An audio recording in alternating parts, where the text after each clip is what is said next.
you so much. Hello, everybody. Thank you for coming back to the finale. It's finally time to end my birthday. 2, 3. You know what? It's been a minute. It's been a minute. My birthday was on the 22nd, and today we're allowing it to end as we wrap up the series finale of As We Ran Through Rotten Wonderlands, a Troika experience through a Gardens of Yin generated world. This has been a fantastic game. My friends Shears, Anita, and Knox have all come here and been willing to play themselves in a fantastic fantasy version.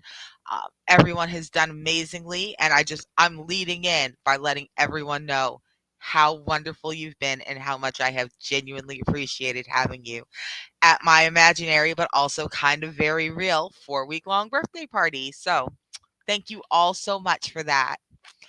So why don't we go around one last time and everybody just say hello. We'll start with Knox. Hi everyone, I'm Knox. This is Hazel, and this is really fun. I've been having a lot of fun. Also, I told Anita I was going to talk about how my grandma threatened my aunt's duck. So just really quick, my aunt had a pet duck. This duck did not like my grandma.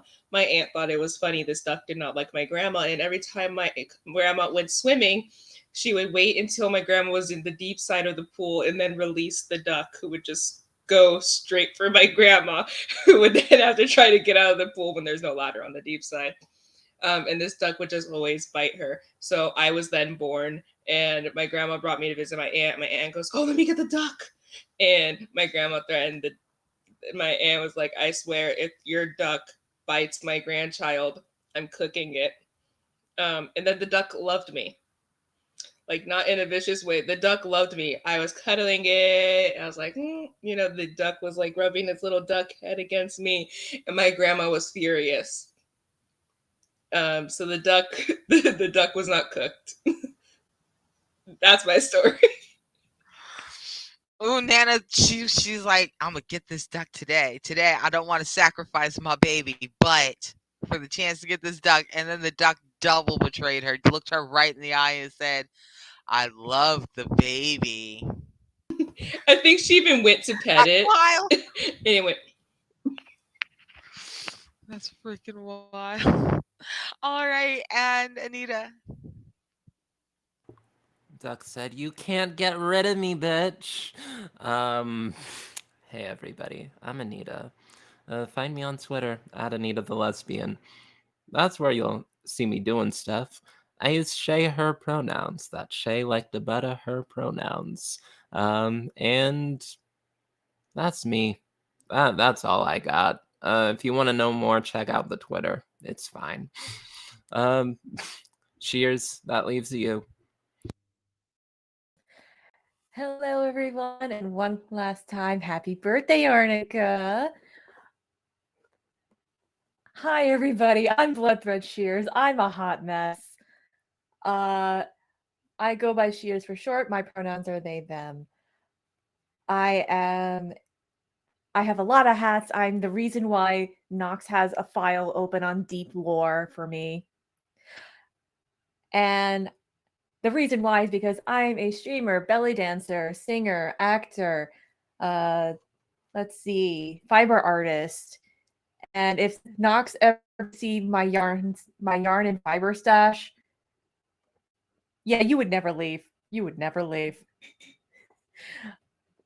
But yeah, I'm super happy to be here and happy to finally enact gift number 3. All right, awesome. So let's do a quick recap. It has been, I will just say, as far as I'm concerned, it seems like things have gone swimmingly. I'm just saying, like, we made it to the party. We weren't late. I got to show you the sights. You met a couple interesting people. You met a shepherd of the tree. Like, nobody meets the shepherd of the trees. Look at that. I introduced you to great people, foreign sights. You met a dragon. You got to watch it play hockey. Like, we had a great time. I know we had a great time because y'all know this, that there were a whole bunch of other real fucked up routes this could have taken. We never had to encounter any of the she. We didn't end up over in the Empire of Air. Long story. Don't worry about it. Oh, god damn it. I thought I put all the cats outside. Here comes a cat. Here comes a cat. She came in through the window. She tricked me. I've been betrayed. Uh, none of that terrible stuff has happened. It's been great. And now all we got to do is just hang out, enjoy the party for a little bit longer, and then I'll take you guys home. It's starting to get a little bit late. We want to give ourselves a nice travel cushion cuz it's a shortcut home, but still, you never know what'll happen. And get you right through the door. Easy peasy. Not a problem. You're going to love it. So, we're at the party. We are all gathered on the porch. I have just brought you all in. We've done the big reveal. Ha, it was me all along. So funny.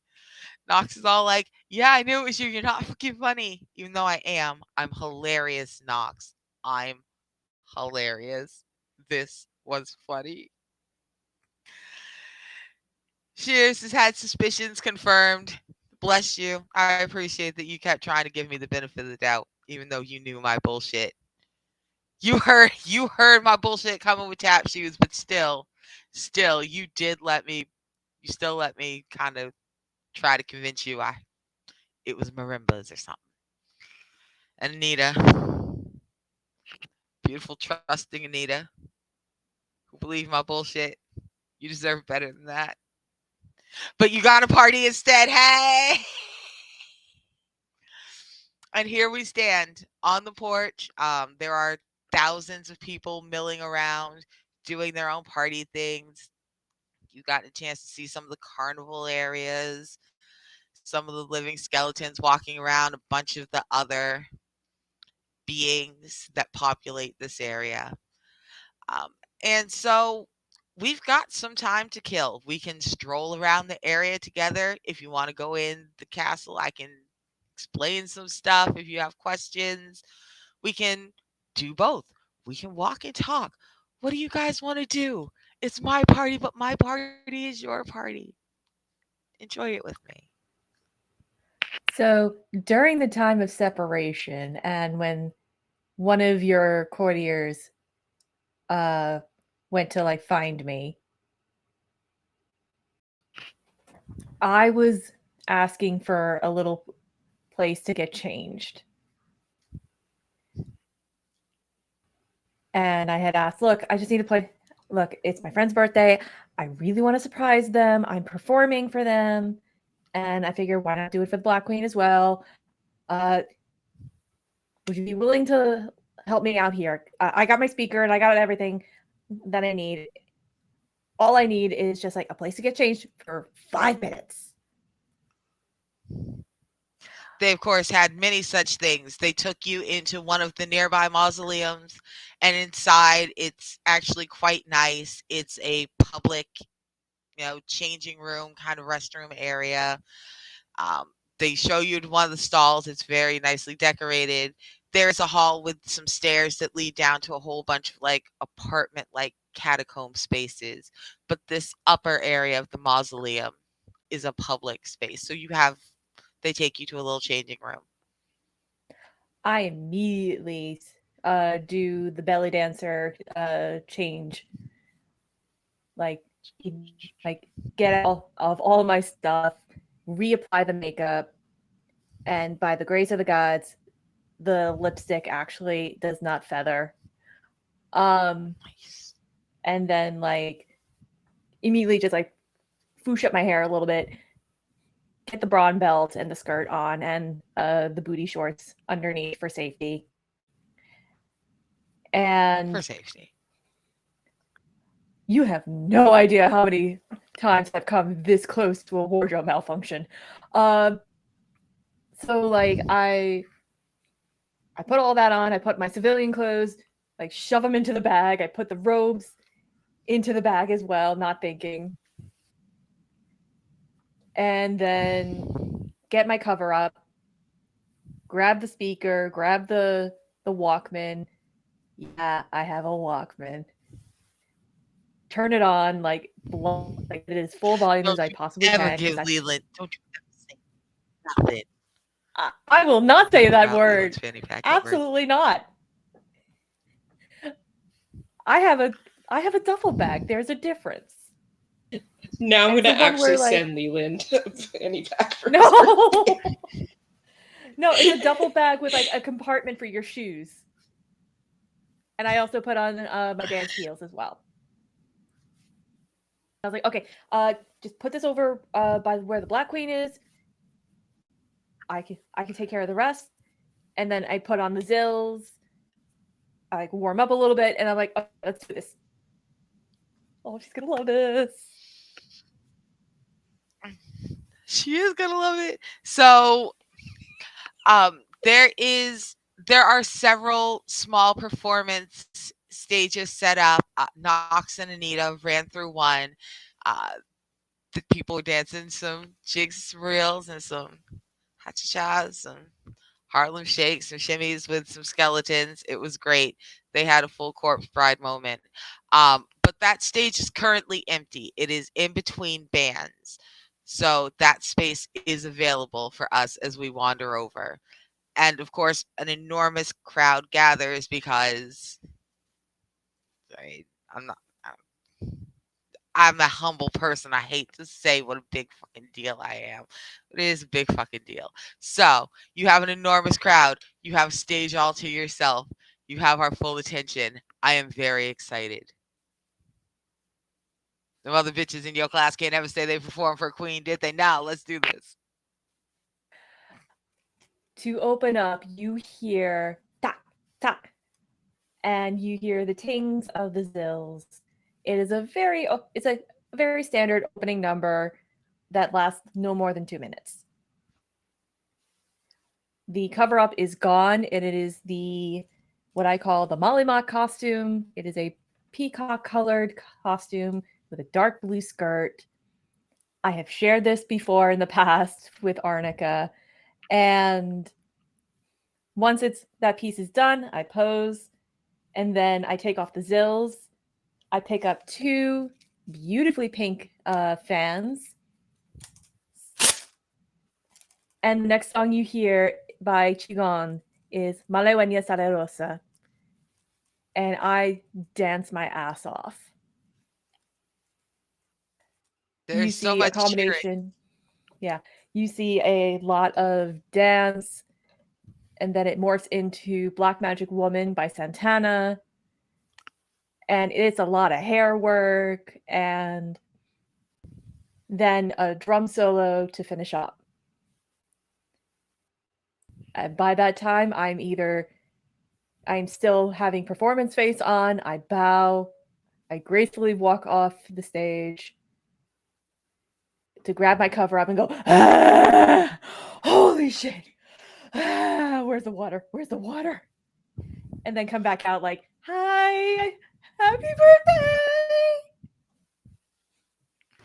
If there's one thing Anita has, it's water. Passes you the bottle. I mistake you and I go, here's some Dr. Pepper. Oh my god. Knox. Now, I you will know take good the and hell They're water. well not that Dr. Pepper is stale. they're not We've been equal. walking all day. I had a Stale. couple of It's flat. cans. It's flat. It's in a can. I haven't opened it yet.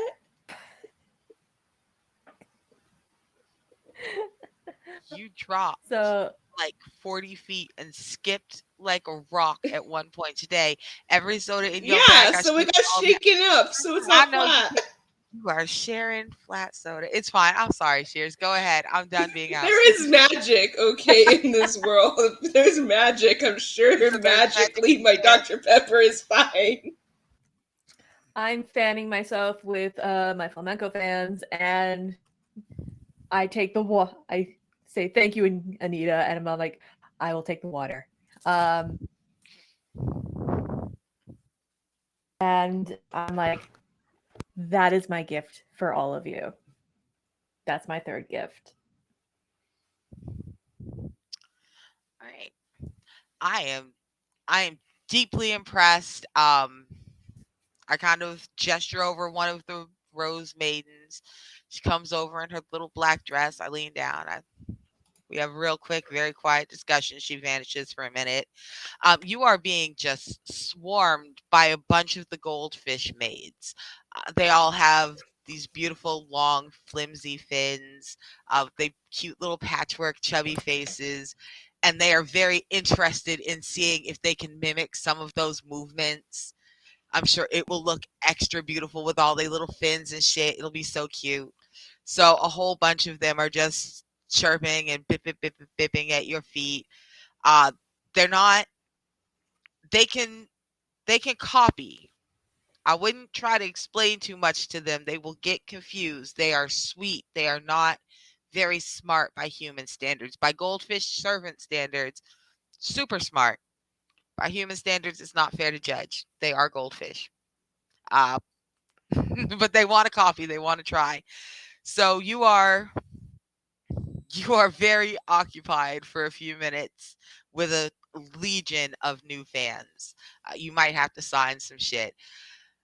Nox, Anita, what are you guys doing?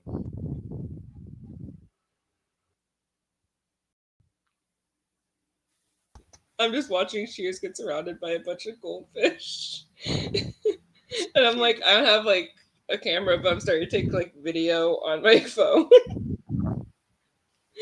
Just like, oh, she's gonna want to look back at this and all the watch a goldfish trying to imitate. I'm like, oh man, this is great. Hey Anita, are you okay? How you doing, bud? Um, You adjust yet? yeah.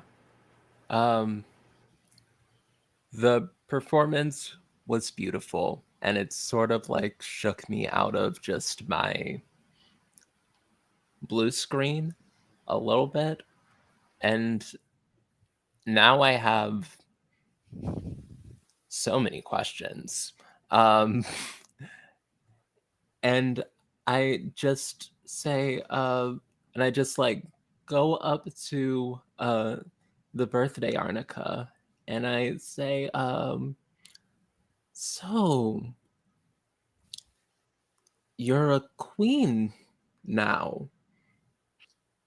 That's very cool. How did that happen? Oh my god.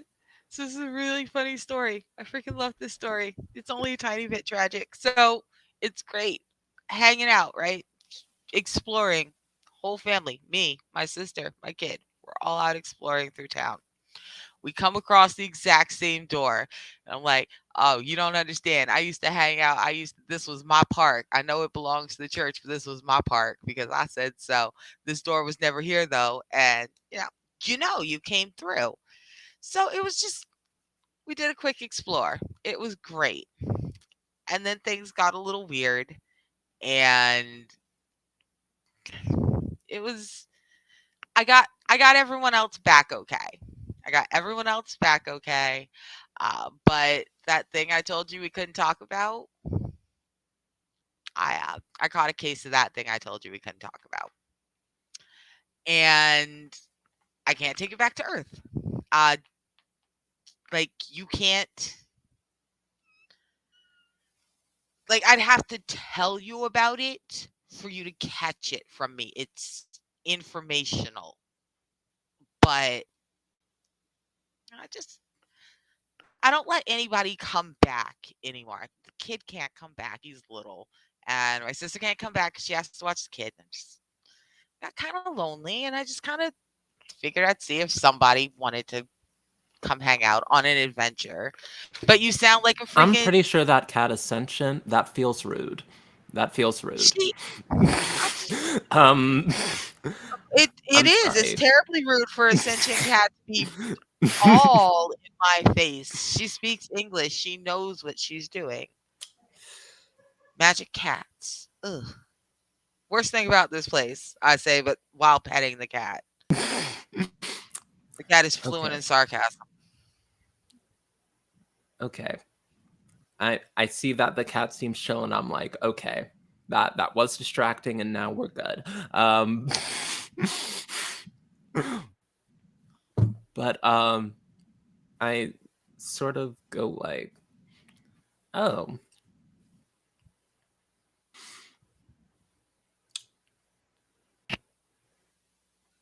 That's that is actually kind of really tragic. You just haven't seen your family in a while, Like, I and mean, they're not allowed to come back here. oh no. Like, okay, we've got to.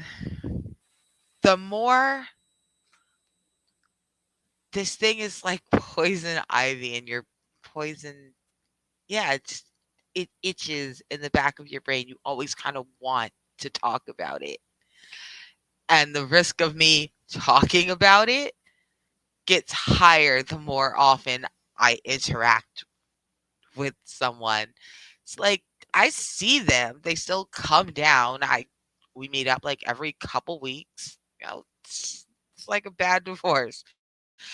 We meet up. I get the kid for some supervised visitation every couple weeks. We hang out in that front garden. We used to go to the side garden with the one that got eaten because there was nothing there, so we could just kind of sit on some chairs. But it's fine. It's fine. We'll just hang out in the flooded ponds now. But yeah, no, he comes in. We hang out there for a couple hours because time is weird.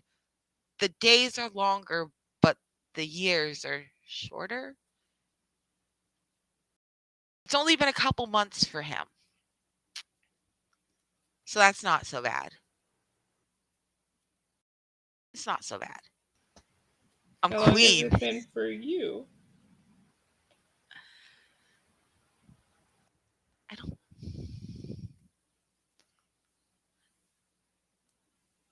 It's been a minute. It's been a minute. I don't I don't know actually. Wild. I don't know, girl. It's been a minute. It's fine. Girl, I'm queen. Bitch, I'm rich. I still see them. Y'all came to my birthday party. Like, what more can you ask for?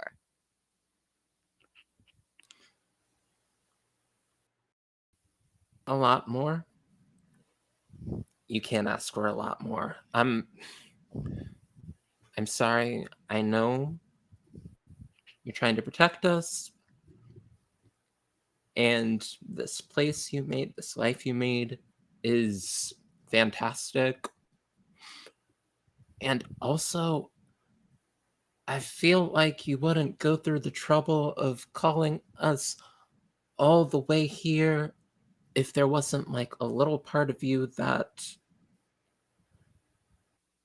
I don't know, didn't want things to change a little bit.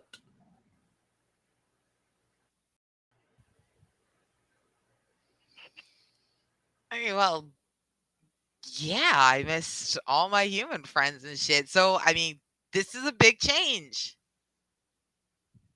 Human visitors. It's Y'all want something to eat? We got barbecue. It's fucking awesome. It's delicious, y'all. Ooh, do we have oxtails? We do, girl. I want oxtails.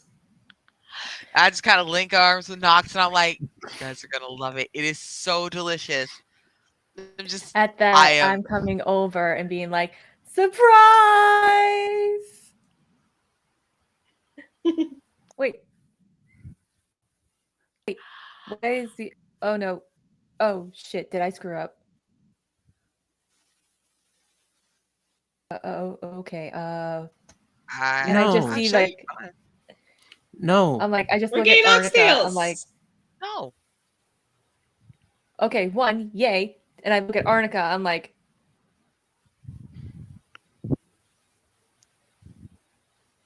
no. I I go to my bag. I pull out a 20 and I hand it to Knox. Yeah! I thought you were fucking the I'm the queen. smart one! I'm the smart one! Yes! Oxtails! What? I don't. I don't know how. Look, that to be fair, that was some classic me bullshit. Yeah, it was. And I just like go over and like give a hug. Like, holy Big hug shit, you're a accepted. fucking queen. It's great. Oh my It's weird god. and it's wild and it's great. I do so little because most of the people who live in my square are dead, and the ones who live in my other squares just send for if they need help. They need so little help because they're just half of them aren't even real. It's great. Most of them don't even need anything. They just do the same shit over and over. Come on, we're getting food. We're getting food. It's fantastic. There are, and I'm, sweeping you guys down an aisle. There are lots of stalls. They are being manned by, some not quite human things, some changelings. They used to be human at one point. They're mostly just various kinds of hybrid fae. Some of them have glass teeth. Some of them have plants for hair. Uh, there is an absolutely like she is a looker, and she is like 6'3". She looks very much like a redwood. She's probably a redwood. She's also kind of a person, and she's just like, hey, she's got the oxtails and the rice. Hi, hi, hi. Can I have some oxtails, please? Yeah, all these there's a whole bunch of all of them look hand carved, just these wooden bowls and spoons. She dishes you up so much gravy, extra gravy, Knox. Nobody has to pay for extra gravy at my birthday carnival, Knox. The portion is generous. There are some greens on the side in a smaller little wooden bowl. She hands you a whole tray. You Thank have your you. choice of biscuits or fried bread or cornbread. There's so much bread, Knox. Help yourself. I love bread. I love bread. Bread is so good. Yeah. Anita's like panicking over this. Shears is just like, what the fuck? And then there's just me that's like, bread! Uh, I'm gonna pick up some cornbread. Uh, and I'm gonna say, this smells absolutely delicious. Did you make this? Um, her name is Alexandria. She likes Zan, and she's very much like, oh yeah, we used to. Some of us changed when we got here. She kind of thumps her. She makes a very solid wooden sound when she thumps her fingernails against her shoulder. She's like, and some of us passed. Skeleton walks by. She goes, "Hey, Nana," uh, but what we didn't do was forget recipes. I brought this. Um, Oh, help yourself. like What you want? I I think that my friend Shears would like love to like take some like photos of all of this, like if that was possible. Like Shears is incredible, like belly dancer, photographer, like all sorts of shit. Shears is incredible. Let me introduce In the you, middle of actually. oxtail, possible eldritch bang. um, And I introduce Shears Really to good. Zan. Um, Like, Anita, what's going on? And I just look up at this very hot person. I'm like, uh, uh, hi, she just kind of hi. leans Wow, down. you're She hot. goes, I, "You did I say very Can I have something to drink? mhm." And she doesn't. She never breaks eye contact. She's just kind of looking at you. Reaches over, grabs a glass of. It is safe to drink. I'm gonna let you know. It's not gonna do anything weird because I'm warning you because it's glowing lightly. It's a very pale blue. It slightly glows. Um, it's got the same kind of luminescence that a lot of the lichens and moss around here that grow on the trees have. It's not moss juice. It's delicious. It's a berry. It's fine. And she just Steady eye contact, pours out 2 glasses, hands you one, picks up the other, and goes, "You are an excellent dancer." To the Why, birthday. thank you. And I I sort just of like like go behind the tree woman and I just be like, and then I go sit down with my cornbread. I'm just like staring at you. I'm like, "Mhm." Just give Anita a high five as I'm eating my oxtails. Really good. Ooh, is there sweet tea? I know you did not say, "Yes, there is sweet tea. Yes, there is Yes! sweet tea. I am from North Carolina. Yes, there is sweet tea." Listen, Nectar of the I haven't gods. had good sweet tea in a while. Uh, so, Knox, you've got your plate. Hazel's at your feet. She's on her best behavior because the other cats have told her that if you stay on the ground and mind your manners, people will just throw food at you. But as soon as you try to jump up on one of the stalls, all of a sudden you're going to get the lockout from everybody. And because they're cats and she's a cat, she's willing to listen to them. So Hazel's not jumping up on anything. So she's getting thrown Good food girl. left and right. Oh, this and that, this and that. Hazel, Hazel, such a good girl. As you are wandering through the stalls, there is all sorts of food. There's just about anything you could want. There's dessert stalls with freaking banana cream and custards and trifles and not hummingbird cake. I'm not really a fan of hummingbird cake, but there's red velvet cake. There's like 2 different red velvet cakes. There's a real dark one and a real light one. There's pies, there's sweet potatoes, and there's pecans, and there's it's so good. There's so much of everything. There's teas. There's what do you want? It's so you could. I'm not saying that it's enchanting. It's not. Not like the last enchanting garden we went to, but it is a lot. It's starting to can you not see how I could be satisfied here? Look at this. Look at this. All for me. It's fine. Um, yeah, I think I'm gonna wander off on my own a little bit and just like feign looking around at everything in awe.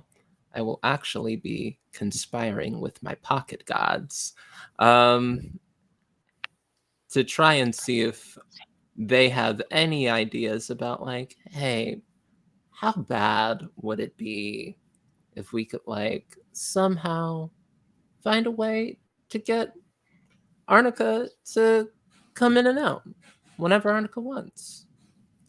I feel like there's a way for this. I'm I'm just like I'm just brainstorming. I'm just like spitting out, spitballing things. How are the pocket gods responding to my queries? Okay. So your pocket gods are Yinian creatures and they understand to the very depths of them exactly how dangerous the idea of thorns is. And they all, without fail, are going, no. Hmm. Big gestures. Okay. Uh-uh. Hmm. So so the poison ivy thingy in the back of the head, that's not something that one of you could like miracle up a cure or nothing, huh? And they all just kind of look real small. They sit. One of them does an aw shucks kick.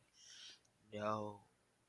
If this was something that a creature of Yen could have handled, the she never would have abandoned Yen. That's so fair.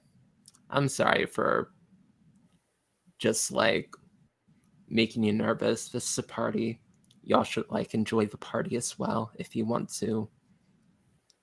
Just, I don't know. I feel like everybody's sick back in the mortal world. Like, we could, I don't know, set up a quarantine situation. I- I'll brainstorm on me time. Y'all have a little bit of cornbread, go have fun. It's a party, you know? Okay.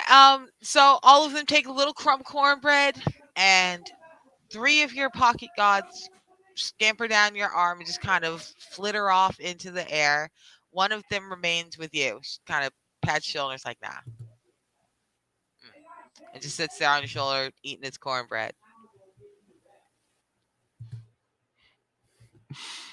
Um, but I'm, yeah, I think I'm just gonna like wander for a little while and actually like look at the place surrounding and just like sort of people watch for a while.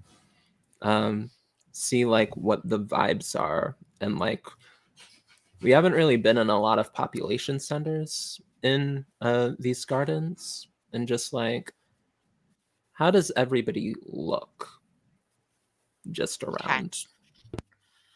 So as you wander through this garden in particular, uh, around the streets and so forth, you see that there is a fairly standard kind of dress, and it's reminiscent of, you know, the Midwest South border in the early 1900s. It's boater hats, the dresses are full skirted.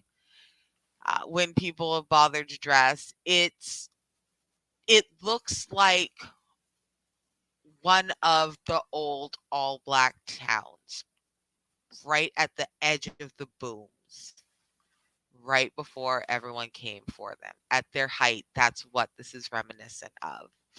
Um, Now, you can't tell whether it was like that before I got there or as a result of me having been there for a while, for a hot minute, as I have said.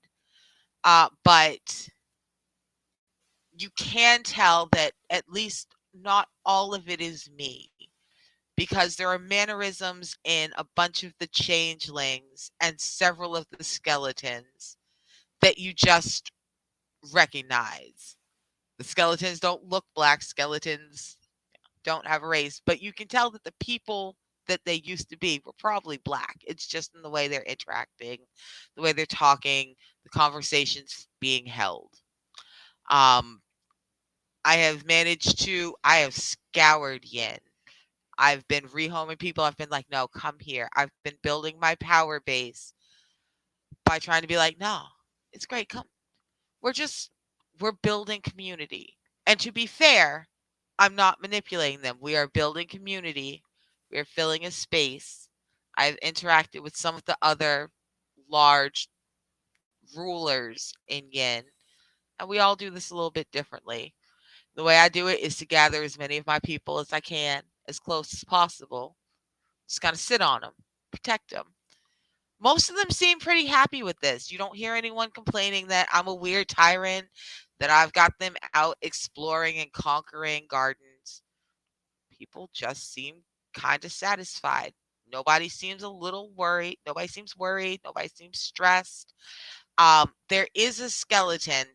She moves like she was definitely older when she died and has forgotten that she doesn't have to stay hunched over, that she can straighten up. There's no ligaments tightening, keeping her down that way. She still moves like she's old.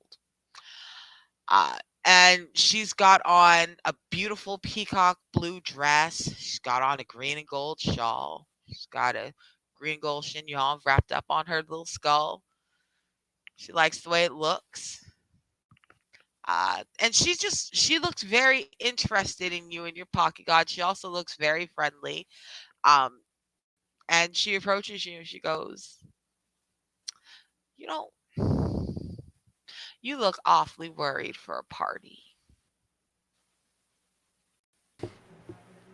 This is just my party face. I'm sorry. I'm not really used to big shindigs.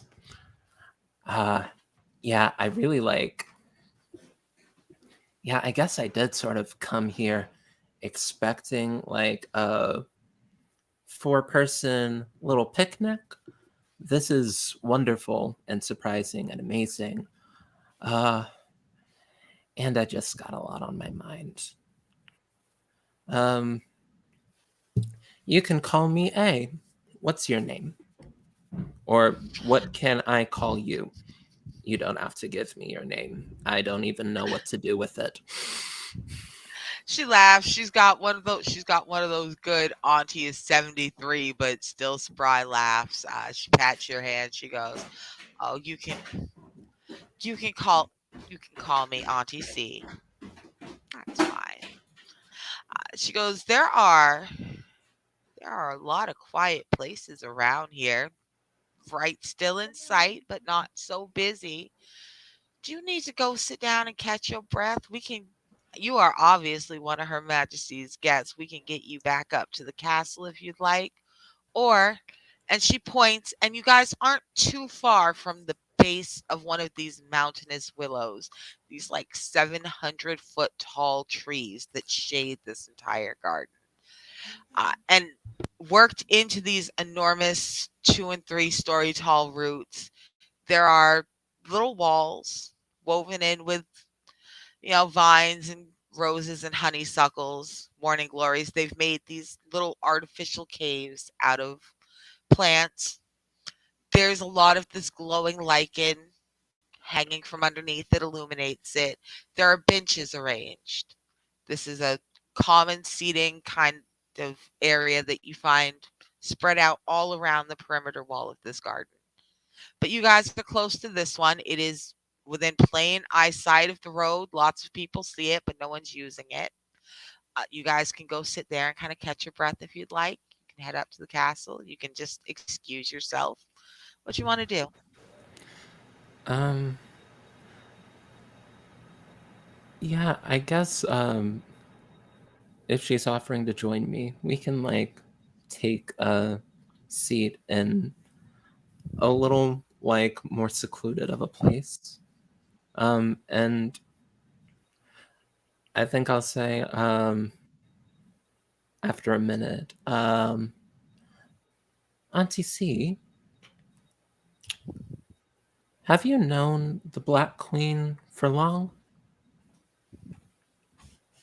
And she nods and she goes, "Yeah, I was. There were only about 100 of us in this whole big cemetery before she got here, but I was one of the 100. I was here before she raised the cemetery into a whole town. She's a weird girl. She's a good girl. She's weird. She's young. She'll get over it. She's not a bad queen though." Um, does she seem happy to you? She shrugs. She says, "Now, happy is a weighted word. I would say that she seems satisfied with her work, that she seems content when she interacts with her people. I don't know if she seems happy. It's hard to be happy when you could go home, but you can't go home. Do you? Goodness, I don't know what you have. The horrible thing about this The thing. poison ivy brain, I've been Oh, told. good. Yes, it's real hard. You don't see it as much anymore. It had all it had almost burnt out about 200 years ago. And then a whole bunch of doors got reactivated from the other side, and there were influxes from a whole bunch of spheres, whole bunch of worlds. And some of them caught it. You can catch it a bunch of ways. You catch it if you read the wrong thing. You can catch it if you talk to someone who is infected. I'm not infected, but I still should barely be talking about it. We don't know if spontaneous infections can happen. We ain't never seen one, but the she was running scared. That's what they say anyway. Well, look, she caught it. She probably won no more than 10 gardens in. It hadn't been for long. It's She likes to read things. She reads things on the wall. She reads them. She volunteers to read things now because you can't catch it twice. But it's one of the ways that most people catch it nowadays is by reading. And it's alive. This thing it is a monster. It almost ended this entire world. We think it may have killed the sheep because they never did come back. They never did unlock the doors. Maybe someone who did not know they were infected got through. Maybe someone who did know they were infected got through. You can fight it, and that's what Her Majesty has done. It's one of the few reasons she can walk around. They call them Chaos Champions, which is one of the playbooks in Troika. That is the playbook that my character runs. Um, they call them Chaos Champions. They do what they can. Eventually, the idea always wins, but sometimes it takes centuries. She looks like she got centuries in her. But no, she can't ever go back to Earth because all she has to do is say the wrong word, write the wrong word, and it's all over your planet.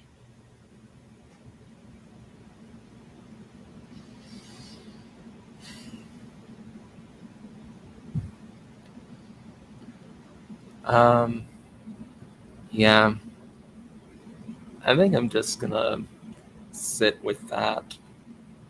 Um, for a while. All right. She sits with you quietly. She doesn't say anything else. She can tell you need a minute, but she also doesn't want to leave you alone with all that. That's a lot. So she just rests her hands on her cane. The dead are real good at sitting quietly, even real lively ones. So she just sits there, a reassuring presence in case you need someone. Knox, what you doing? You got a tray. You got a tray full of food. You got some sweet tea. You got a cat who's fat and being fed. What you up to, Knox? I'm just having a blast. My man, the music's good. There's dancing skeletons. It feels like what Dia de los Muertos is, for the dead. And it's like awesome. I'm just like eating all this food. Like, this is so good. I haven't had oxtail since, I haven't had oxtail since I moved. Um, Lots of the vendors, everyone is very excited to talk with you.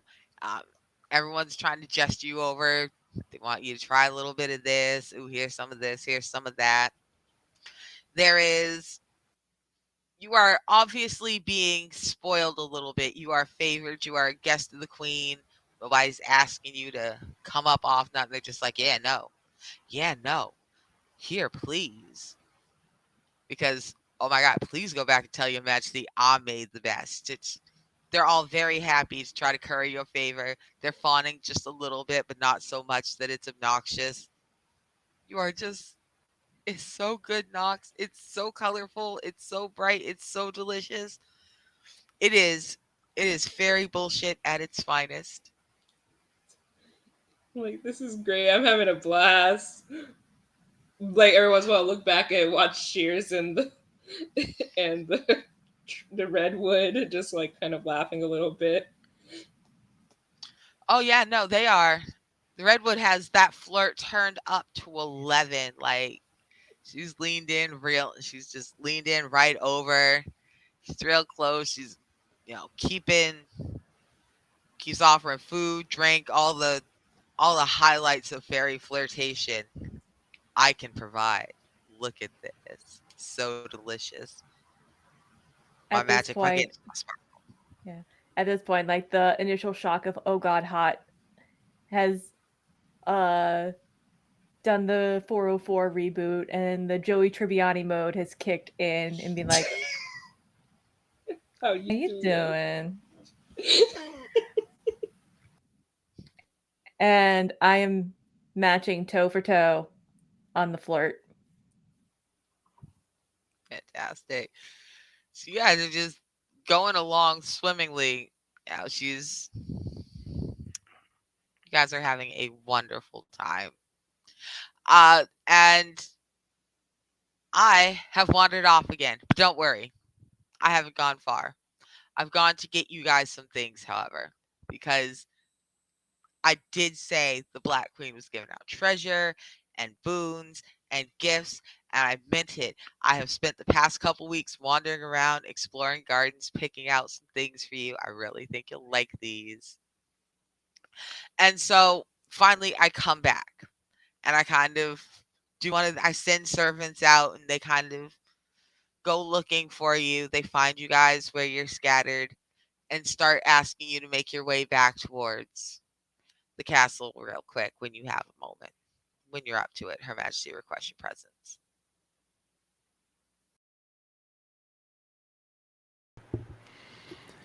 Um,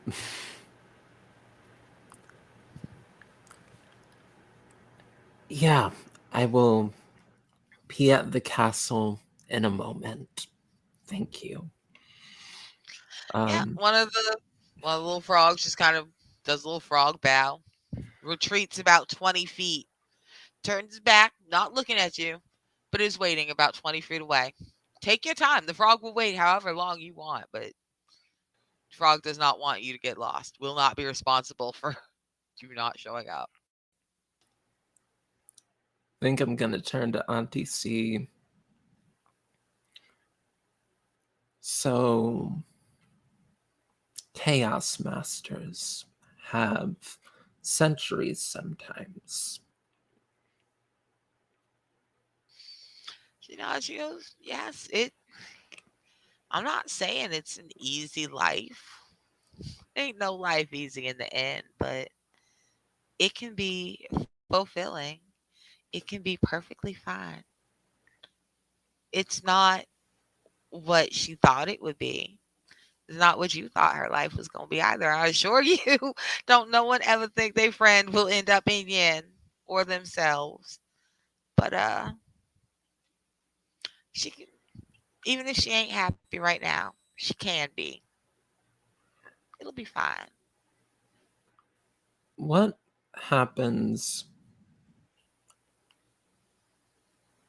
to those that succumb? Well, it's,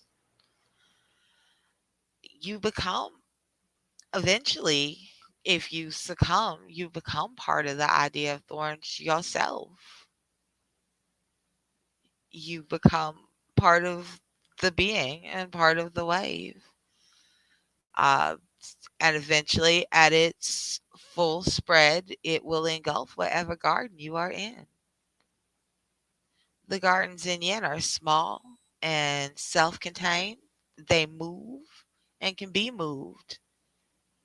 Your planet cannot do that, and it will swamp it.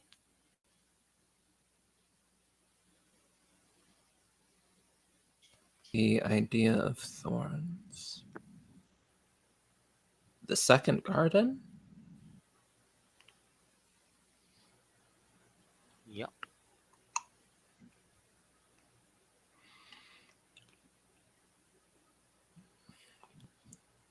Yikes. um,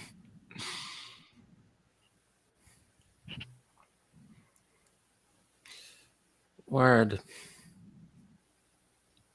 That's a lot to think about. That Arnica's gonna one day be a vine tsunami. Um, but I'll stand up.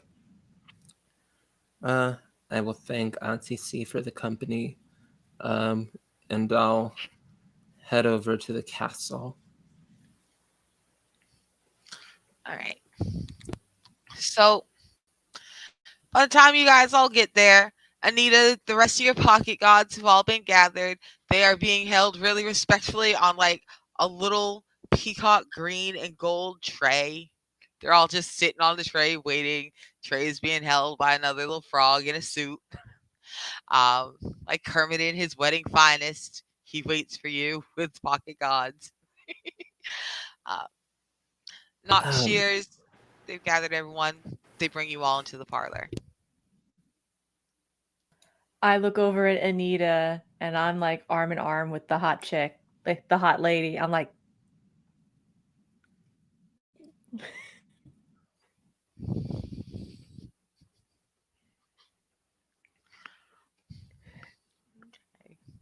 just like, mm-hmm. I I give a nod. And yeah, I guess I'll stand by Knox. You want more cornbread? Uh, thanks. I'm not really hungry. Don't be sad. What? Don't be Me? sad. Sad at a party? Never. Yeah. I am I not look sad. to the tall lady. I'm like, hold on, I will meet up with you. We'll talk later. And I Why just do is like a everyone concerned? Do I look sad? Yes. Anita? I walk over. Anita, you are my friend. We are all autistic as hell. We know when you are bullshitting. I'm not. I'm bullshitting a little bit. But it's fine. Yeah. Everything's fine. Anita, the ferret butler in the really excellently designed suit, black, small white pinstripes. This is white, not an albino, just a black-eyed white ferret. Walks over on a little tray, moves the cloche, and it's got a fan and some more water. The water's got a little piece of mint in it. It's got a lot of ice. And the ferret goes, "You look a little anxious," and just offers you a church fan and some ice water. Anita, the church fan has my face on it. I look at the fan as well. I'm like, what the fuck? I just yell I just yell like, God damn it, Arnica. Okay, One. y'all don't understand. As a child, I was so jealous. I thought it was awful that you had to wait to die to get your face on a church fan. That you should be able to have your face on the fan at church while you were alive so that everybody could see you fan yourself with yourself. I was mad that you had to wait till you died and had a home going to get one. So true, bestie. Um, I I think one of Anita's personal Anita rules is never turn down water when it is offered to you.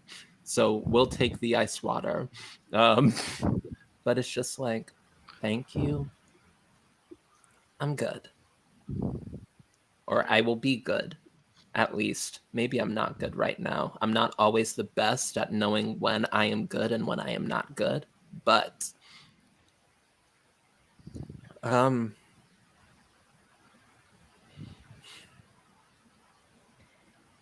Your aura okay. is prickly right now with anxiety. I can see it. Oh no, not prickling.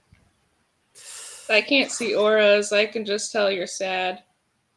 Also, I'm gonna turn to the ferret really quick and be like, "Hi, I don't know. So I've been told some people don't have names and some people do have names. Do you have a name? And if not, have you considered Ferret Bueller?" Uh, the ferret just kind of. It's not a mean look out the side of its eye, but the ferret is definitely giving you a look out the side of its eye, like,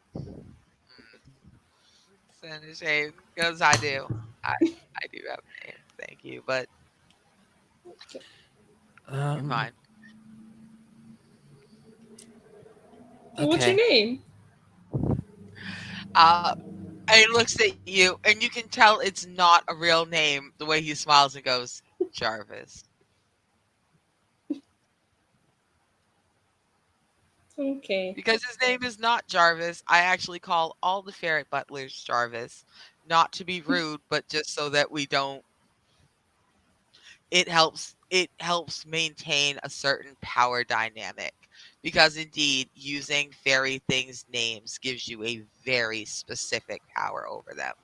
So I just call all the butlers Jarvis.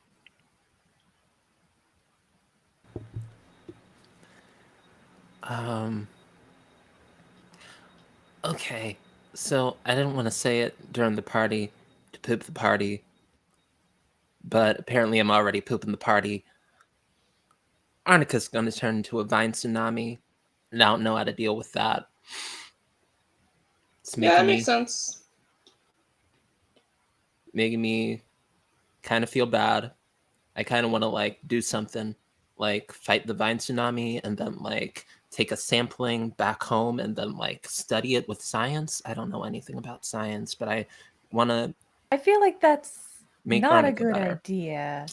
I know Yeah, it's then not a you'll get good our idea, entire world sick. Shears, but I need to do I need, something. I Little feel Shop of like Horrors. I Little need Shop to do of something. Horrors. That's true. You might You only show know, Audrey too. yeah, that. Like, But then I don't have to go to the Claire, dentist anymore. I just look at Knox. Drink your Dr. Pepper. Okay. Or the water. The ferret person was offering water, and oh, I'm sorry, not the ferret person. Jarvis. Jarvis is what you want us to call you. Jarvis was offering water, and that's. Yeah. Well, Dr. here's the Pepper thing. has water in it. I am choosing to ignore that right now. I look, Anita, the reason why I think it's a bad idea to fight it is I know what it's like.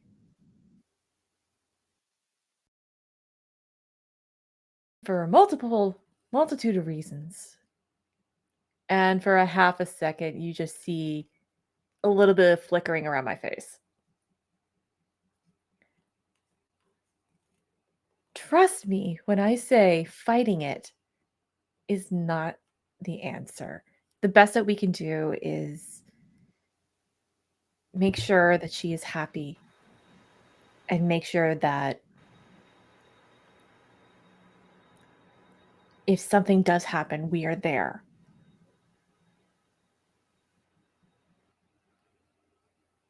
All right, so maybe we don't fight it. Maybe we like burgle it or something. Maybe we like just sneak up and just Oh. like do a snip snip, and we run away really No! quickly. And So two What things. part of One, Little Shop of Horrors don't feed the plants did I not say? I think Shears just confirmed that they are in fact an eldritch being. And two, you can't solve everything, right? I know, but I can like try to solve everything. And doing that's just gonna burn you out. That's the thing. Magic is real. The realms are wibbly wobbly.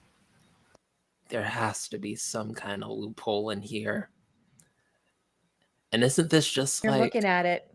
an isekai protagonist thing? You can just you go someplace and you do the impossible, and then you come back home and everything's fine. Right?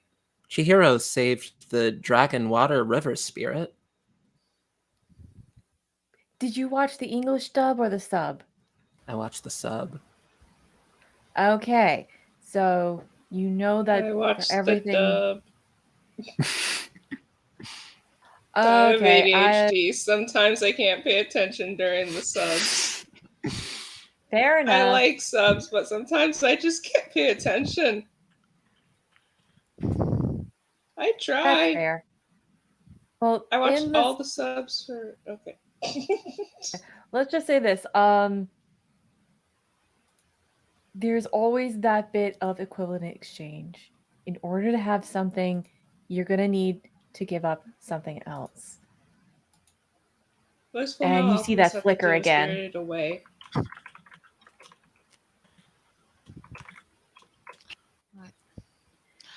All right, now this is about the time I come in. I have a variety of rose maidens arranged behind me. They've got things in their arms. They've been carefully wrapped. They are all none of them are the same size, but most of them are fairly large. And I kind of, there's a big chair. It's a tizzy couch, as one would say. It's a Shea lounge, but I prefer tizzy couch. I've got a tizzy couch. I sit on it, spread out my skirts. Super cute, sitting so straight, super good posture and yin. Because otherwise my crown falls off. That's why bitches have good posture, because otherwise your hat goes just skid. Um, and I just kind of gesture, and they come stand in front of me. And the first one has quite a narrow but very long, fairly deep box. And she kind of sits. She doesn't quite sit. She curtsies. She kneels. She does. I don't know what the fuck you do. I'm poor in real life. She pops.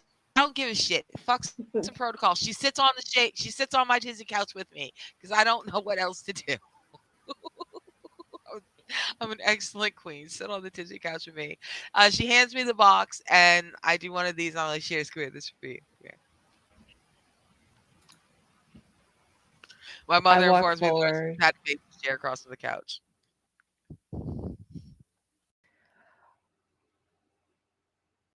All right, this is pretty cool. This is cool.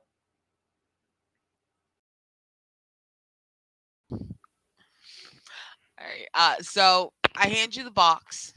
It is. It's not really wrapped so much as it's got a very fancy ribbon tied around it. It's a wooden case. Like I said, it's like this. You guys can't even see how far my hands are because they're so far apart they get cut off by the screen. But it's like a solid 36 inches long, and it's deep. It's not as the box itself is most of its weight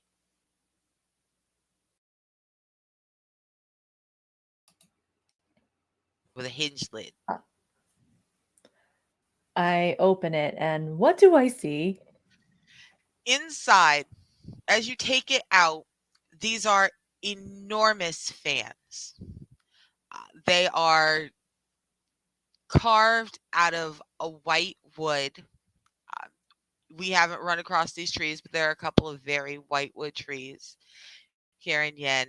It almost looks like ivory, and it's been carved into some very delicate vine-shaped filigrees. The outside have been lined with gold, and the feathers of these enormous peahawks that we ran into in the kennels.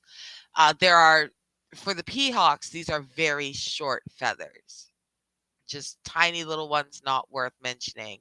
But they are already just the shortest ones are significantly longer than a regular peacock's feather. They are a solid, they are solid like a regular bird's feather, as opposed to the wispiness. It's very beautiful. These are solid, heavy looking fans, but they're actually very light in your hands. They could be used for dancing, even though they are so big. They match your outfit. So peacock. So peacock, girl. A. I flick it closed and like tap my thigh to like hear like the tap tap. It has an excellent, good resonance. Yeah. And I give Arnica a big hug, like, thank you. And I whisper, Beyonce has nothing on you. You know what? I'm wearing a hat like Beyonce wear. That big one she wore. That's the hat I'm wearing. It's fine. It's excellent. That's my hat. Um. So the Rose Maidens shuffle. They switch places, and it's one of the ones holding a smaller box. It's like the size of a good big encyclopedia. It's a very purplish kind of wood. It is carved and wood burnt and burnished. Like it is beautifully embossed and decorated. I cannot pull the actual word I want. The word isn't embossed or decorated. It's embellished. I wanted the fucking word embellished. That took me a minute, y'all. My goodness. I'm fine. It is carefully, whimsically embellished. Lots of roses, lots of vines, lots of. And sits next again. Purple ribbon tied around it. I'm like, Knox, come here. Knox, come here. Purple. And we hand it to you.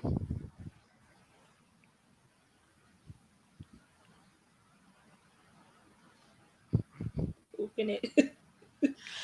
Um, when you open it, you see that there is a variety of jewelry and stuff.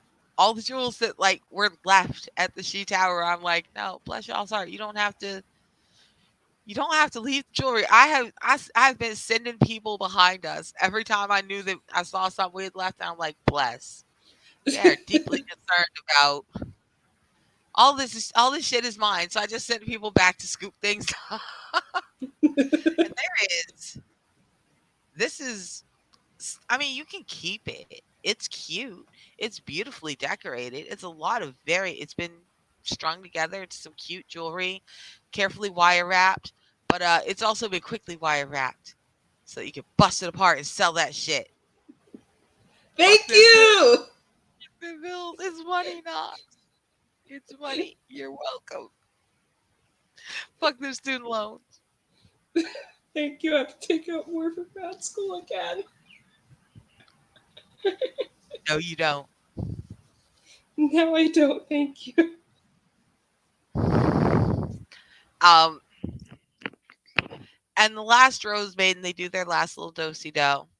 And this one sits and it's kind of floppy. This one is not in a carved box.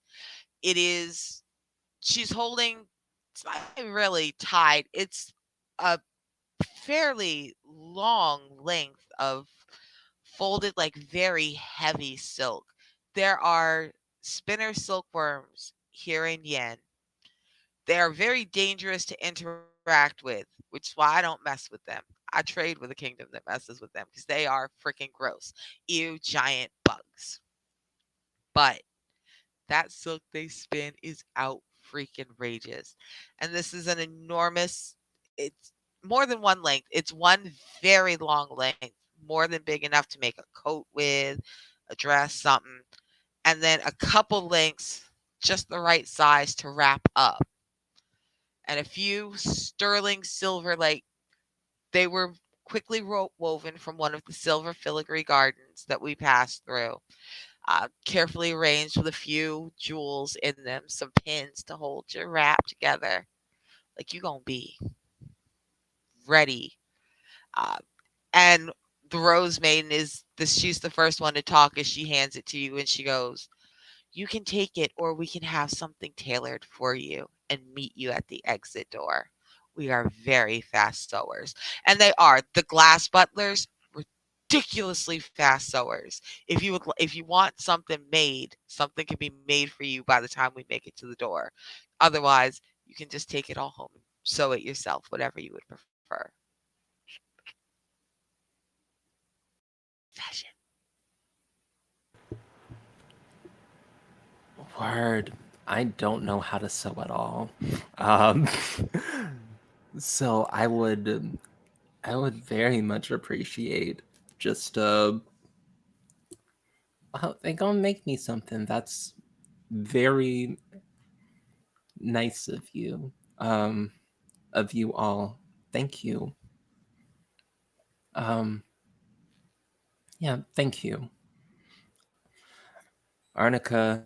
Thank you, the Black Queen's Court. This has been a really wonderful trip. Well, I mean, I'm glad that you like it. I was you kind of look like you're tired or I don't You look like you're having a time. I just wanted to check in, make sure you were She's still okay. sad. This is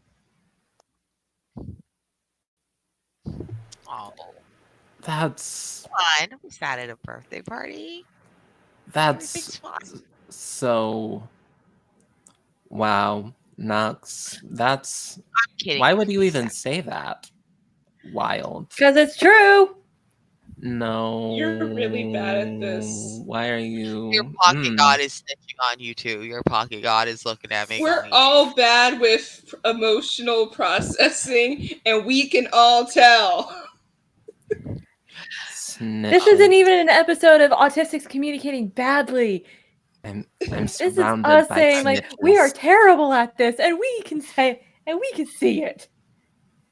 Surrounded by snitches. I am not a snitch. I I am I am. just calling it kind of, We're out. sad.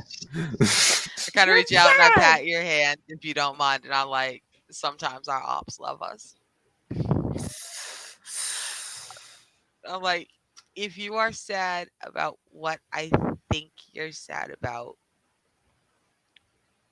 and I have a pretty good idea you are, because I may have gone the roundabout route of telling someone to tell someone to tell someone to tell someone to talk to you, because it needs to be 6 layers of Kevin Bacon between me and whoever I need to get that information to for safety.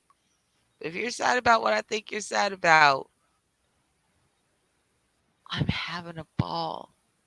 There's a lot worse shit that can happen to a human being, Anita, than what's happening here. It can be fine. It can be fun. There are worse things that could happen than living in a fairyland for a couple centuries.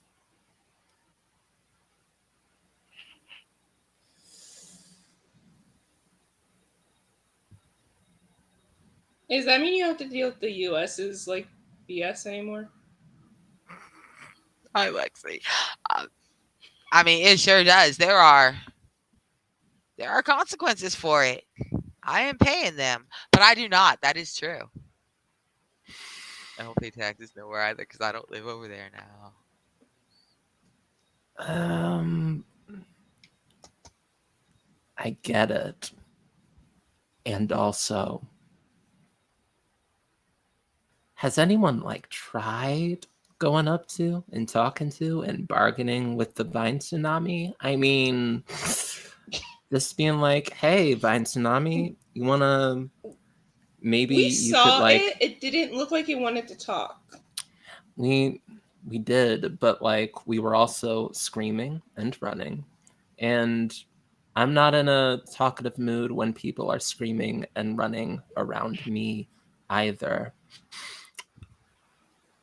If anything, you are the person who went to go try to talk to it because you're the reason it went off. I feel like I can get So through to them. you This can't isn't fix the I them. can change him. You can't fix him. But I You feel can't like an fix him. isekai. It's not I worth feel like it. You can't fix him. I feel like an isekai protagonist right now, and No. if I can't Anita, I'm can gonna fix take your it. hand. I'm gonna take your hands, Anita. Mm-hmm. I know a lot of weird stuff has happened. I just need you to understand one thing. We are not in an isekai. We are, though. You have to see that we are in an isekai right now. This is No, we're not. This is They have plot armor. We do not. We do not have plot armor. I feel like I got Okay, plot armor. you do not have plot armor. A little They bit. probably make plot armor here or something, but you do not have it, and we do not have time for you to get it. We are not Kirito. We are not Kirito, Okay. okay? I have a dog to go home to. My mother will kill me if I end up missing. At All that, you see the right. flicker of my face again. So, here's what's gonna happen real quick. Anita, I need you to roll a d6. Oh, high or low, bestie? Here's what's going to happen. If you match the number I just rolled, I will answer your question. Oh God, what color die do I pick? One that loves you. We gotta go gold. We gotta go gold. I kind of want to match this.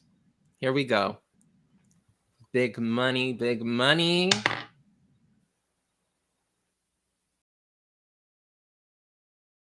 All right. On 3, let's like put the number that we rolled on our hands in front of the screen for everyone to see. So that's 1, 2, 3.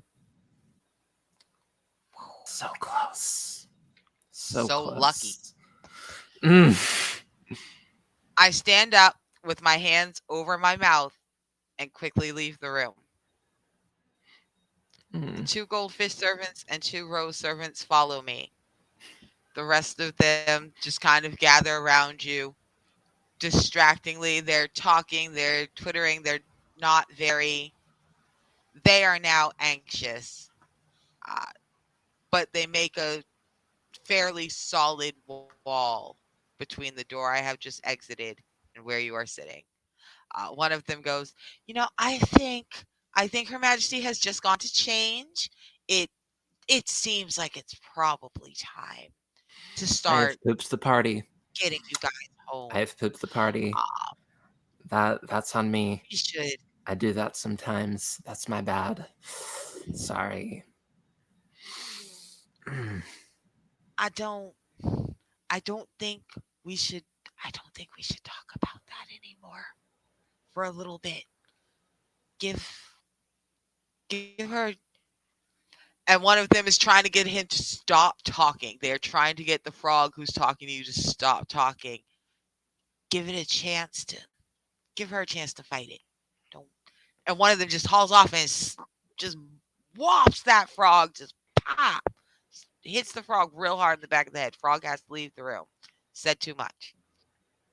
And then everyone pretends like nobody hit a frog in a suit. And with I'm. that, with me having fled the room very quickly, everyone trying to pretend like this is very normal, and with Frog having been slapped in the back of his green head, let's go ahead and get ready to take our break. We'll be back. We're going to pay them Bezos bills. We're going to run some ads, and then we'll be back in about 10, 15 minutes. 10, probably about 10 minutes. And we'll keep going from there. We're only 5 gardens away from where the shortcut is. Shortcut, so quick. We're almost home. This is fine. We'll see you in a few minutes.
Happy birthday, Earth. Hello, happy Happy birthday! birthday! See, Knox, this is what happens when you call me an eldritch Copyrighted entity. I break the music. stream. Royalty-free birthday music plays. The playlist Yay. will Hazel, be out please don't later. type. So, everything's going great. It's perfectly fine. Anita is not at all super stressed out. I totally did not just have to get up and run like hell to keep from answering a question which would absolutely have infected at least Anita and possibly Shears and Knox with the idea of thorns as well. Everything is going fine. My infection has definitely not been triggered. It's cool. So, I'm gone a few minutes, not too long. And when I come back, I have indeed changed. I've put traveling clothes back on, something a little bit sturdy. I haven't bothered to dig out my I look like a normal Earth person clothes. I'm in full yin garb. So these are very sturdy, long. They're not tight. They fit like flare jeans, but they are leather because it's sturdy. It holds up. You know, button down shirt, vest over it, long duster vest over that, nice big hat, hair and braids. I'm ready for this. Ready to travel. I got the witch hair rope. I got a bag slung over my shoulder. Just in case we find any more cool shit. You always carry a bag. A lady do carry an evening bag at dinner time and when adventuring. That's not a hint I for look at anything. Arnica and I'm just like, hell yeah. I see that vision. I see it. Um, so just kind of doing all these. I'm like, it is. I don't want to like bum rush all out the party because to be technical, it is about to last like 3 more days. But just I don't want us to have to rush at the end. I don't want it to be, ooh, the door's about to close. So I figure we should probably head out now. We can have a nice leisurely stroll. We are going to have to go deeper to get to the shortcut. Deeper can be dangerous. We know this path. It's pretty safe. There are a couple kind of weird spots. Just pay attention, do what I tell you to. We're going to get to the shortcut. Hour, 2 hours tops. Pop right through. All right. Yeah. I was in the middle of like in the general direction of the frog that got smacked and then like dragged off stage with a hook. I was just like in the middle of like, sorry about that. I'm really sorry. I made you get hit in the head, and then oh, Arnica, hi, look great. This is a great party. I'm having so much fun. Everything's fine. Uh, I just kind of I give you one of them bless your heart looks that I do. 'Cause, I know, and you know, we all know, and we all now know that I can't talk about it, but it's you know what? It's gonna be fine. I appreciate the care that is fueling all of this. I wish that you didn't have to feel so stressed about it, but I really appreciate the place that that stress is coming from. That Hey, I can't tell you. Shears, That I do tell you. Shears, can you do me a favor? In that pocket of yours, can you pull out a squirt bottle of water in it? How dare you? Don't do this to me. I go to the robes, and during that time, like I had quickly went off and like changed back into my dress and like wiped off all the makeup, like the post show cool down of like remove the face, put on like a more comfortable outfit, basically sweatpants and a oversized t-shirt, and put the robes back on, and it's still the same outfit but pockets. I just pull out from one of the pockets a referee penny. Like, look, if you guys are gonna fight, we might as well make this a sanctioned one. All right, now did is that just a penny that is rattling around loose in the pocket, or did you reach for that penny with magic? That was from the duffel bag. Okay, good call. All right, go That I ahead. keep it on at all times. You keep a penny in your duffel bag in case people are gonna fight at all times. Sometimes you just need a 50-50. Yeah. Some people also scratch tickets happen. Pennies, That's fair. totally useful.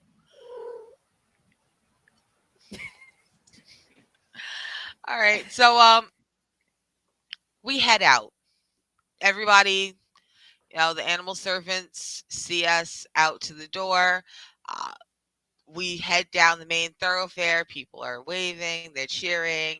There's still music. There's still an enormous party happening everywhere else. But people clear our way, and we make it all the way to the very end, the other side of the garden. It's a solid, like, we walk for a good 20 minutes just to get out of my garden. It is big. And everyone's waving. They're all like, I'm like, I will be back. Couple hours, keep the party going, blah, blah, blah. I do one of them things. I just kind of usher us out and we head through into the next garden. Now, load the page, please. This is another one of the luminous gardens. Most of the gardens around the cemetery fall under the category of luminous.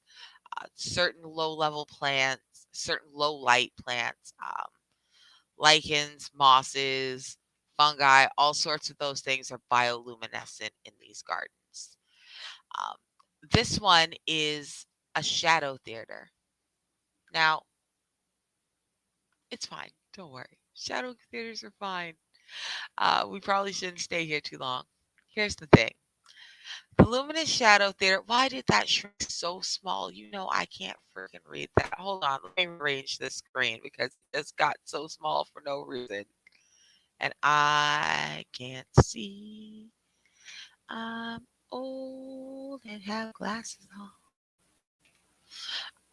Right, good enough. So, the Luminous Shadow Theater is an old fashioned Edwardian outdoor theater shaded by those unearthly mountain willows of the Black Queen's Garden. It keeps the entire square of the Shadow Theater in a shadow friendly permanent twilight. Most of the people who live in this garden are living shadows, and they occupy pretty much all the living shadows that live in the Black Queen's Expanse, which is the name of the entire territory that I have claimed. Most of the living shadows who live in the Black Queen's Expanse live here, and they're primarily neutral and mostly helpful, but the effects of the Shadow Theater still happen. So let's talk about Shadow Theaters. When you enter a Shadow Theater, for the first 10 minutes, you don't notice anything. First 10 minutes is fine. After the second 10 minutes, you may notice that there's kind of like an itch between your shoulder blades, but not between your shoulder blades. If your brain had shoulder blades, that's what would be itching. If you look down, you may notice that your shadows are no longer quite aligned with you. Shadow theaters bring your shadows to life, which is great. But by that third turn, they'll start wanting to get free. They will start wanting to become their own thing. On the fourth turn, they will break free. And on the fifth turn, they will attack. Because they can never truly be free as long as their caster is around. So, like, it's fine to be here for a short time, but we should probably move through as quickly as possible, is what I'm saying. Now, where was I? Here's the thing. The shadows that come to life in this shadow theater, because it is a neutral, mostly friendly zone, will still try to claw free from the caster, but the other shadows are not going to attack to help, which is good because in other shadow theaters, in violent shadow theaters, the other living shadows will come to free their new brethren. These ones are not going to ever try to attack you to help your shadow, but they will never help you. They are never going to choose you over their own. Uh, there's a little town on the stage, a bunch of little cutout building figurines arranged in front of the stage lights, which then cast an enormous village of shadow houses on the theater curtains. Apartments, buildings. There's depth to it because of how they're arranged, and this is the city that the living shadows live in. In the orchestra pit below that, a light has been arranged just so to cast an image of a store where you guys can sell any of the really weird things that you may or may not have found. Um, and over in the far corner of the theater, there are three badly injured animal servants. There's a small ermine maid, There's a comet goldfish servant and a green tree frog servant. They all have been altered somehow. They have beautiful butterfly wings growing out of their back, all three of them.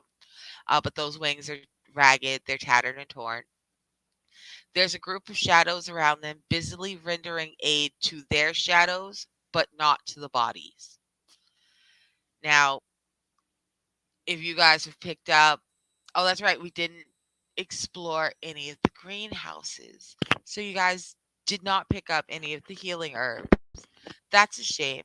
Um, so there's nothing you have on you other than maybe some pocket gods that could heal these animal servants. You could try to help them back to the cemetery gate. It would require that we stay here at least 2 turns to do so. Or if you talk to the shadows, they will tell you that if you leave the animal servants here, they will only hold them here long enough to heal their shadows, so that if the bodies die, the shadows will still have the important message that these animal servants are carrying, because apparently they've got some kind of message. I don't know. I was with y'all. It's not my business. Um, but regardless of any choice you make, whether we heal them, get them back, whatever, they can't come deeper with us. What do you guys want to do? I see the bodies and I pull out from the robes because I haven't done it in a while. I think of a first aid kit.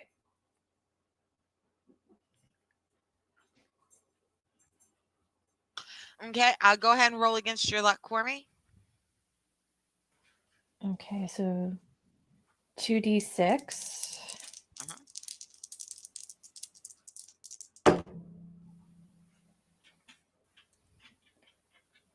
Mhm. So 8. All right. Yeah, you're under. So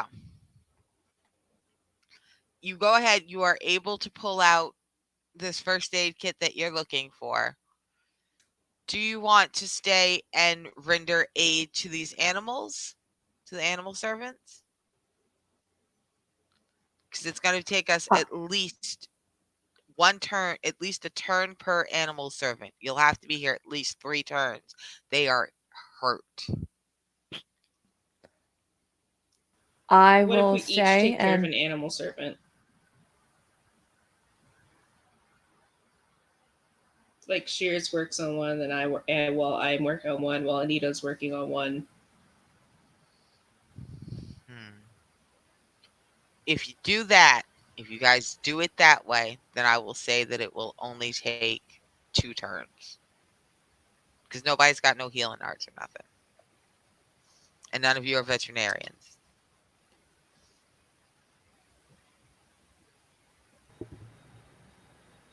I have a cat. Um, I know how to. I know how to take care of some things. Frog and a fish. A cat is he not a I had a frog. A cat is fish. not a fish. I had a fish, and I have healed a frog before. Actually. You have healed a frog before. Yeah, that was Girl Scouts. That was fun. All right. Um, That's if all I can tell you is that if you guys want to stay, it will be 2 turns to heal the animal yeah, servants. if I look around and see that like people want to help these animals, um, I'll I'll go ahead and like take one of them. And um, I think I'm just gonna like see if any of my pocket gods know anything about any of this. Um, Specifically, how to heal from like your shadow attacking you. And like, yeah, I'm also like, all of the animal people that I have seen have been like specifically in the Black Queen's court. So I'm thinking, oh, these are Arnica's people. And somebody in the shadow realm is obviously like messing with Arnica's people. We should like go ahead and do something. So yeah, I'll go forward and be like,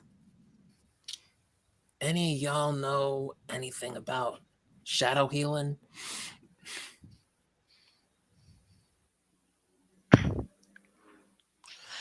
So the shadows are being taken care of by the other shadows in here. Don't worry about the shadows. Worry about your shadows. Don't worry about theirs. Um, however, their bodies are they are jacked up. As you get closer, you see that they are not wearing the livery of of the Black Queen's expanse. They are dressed like little pirates. So cute. They are dressed in royal blue and in a cyan. They're in shades of blue. They're dressed like little pirates. They got little pirate hats. They got butterfly wings. Um, all of them. They belong to a different court in Yen.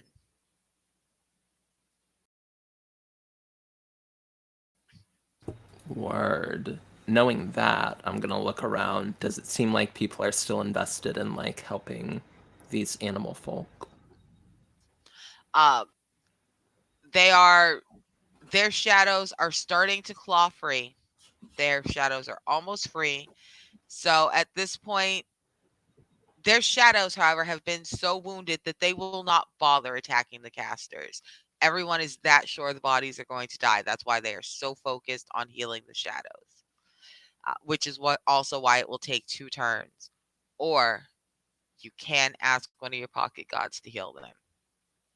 That would do the body immediately, but we do know what happens when a pocket god satisfies its meaning. Yeah, it like ascends to another plane. Um, yeah, I guess I'm looking around and saying like, seems like they're not with the Black Queen. Do we still want to help out here, or is this a mind your They're business? still animals. That means this is a help out. Um, and yeah, um, I'll go ahead and ask the pocket gods and see like, any of y'all got a fix for this? Yes, one of your pocket gods seems ridiculously excited. It starts to kind of dance in place. It is just full of joy as it tumbles down your arm towards these animal servants. Which one of the pocket gods is it? And then please tell us what what they do that heals all three of them at once.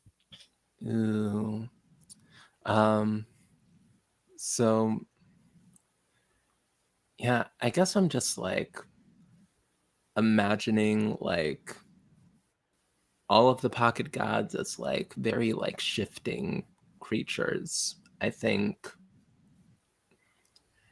yeah, I think that one of them is going to like a sort of like skinnier, taller pocket god is going to like has been excited, is going to run down my arm, and as it like runs, sort of like begin to slither and transform into like a a snake that sort of like wraps around a staff and slithers down to like just like the medical sort of like symbol of a caduceus, like snake and staff, and it's just going to wrap around and float right in front of this creature and do some wicked healing magic.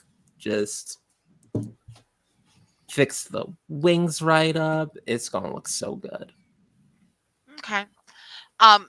So as this pocket god twists itself and stretches itself out, it becomes thinner and thinner, more translucent, dissolving into glittering dust that floats down, rests on all of the little animal servants. It heals their body, it heals their wings, it even heals their shadows. The nearby shadows do hiss in a little bit in aggravation as their nearly freed brethren reattach and revert back to just basic shadow form. Uh, but the animal servants get up. The last of the pocket god dust ceases to glow as it falls away. Uh, and they just kind of, they're shaky, they're nervous, they're brushing themselves off. Um, they try to approach me. Like, they're all talking over each other. You hear over and over again, they're saying the impricks of air, the impricks of air, the air empire. And I'm just like, mm-mm, mm-mm. Take it to the castle. I'll be back. There's nothing going on. There's nothing going on over there that I can fix now that I can't fix in 3 hours. If it can't wait 3 hours, I can't do shit now. Just get out of here before you lose your shadows again. Go. You kind of got to shoo them because they're animal servants. They've got told to do a thing. They're trying to do the thing. I'm the thing. They want to give me the message. They do not want to be sent to wait, but eventually they get shooed out the cemetery.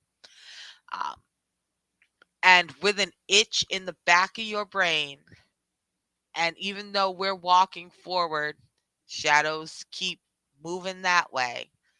Your shadows are starting to not listen to you. They're starting to twist around and do whatever the fuck they want to do by the time we make it to the far gate. But we do make it to the far gate. And don't worry about the message from the Empire of Air. I'm sure it's fine. That's a problem for another time, another game. Don't worry about it. So, I assume you want to head to the next garden. Time's running out. But I do, for formality's sake, I do have to ask. You ready to go?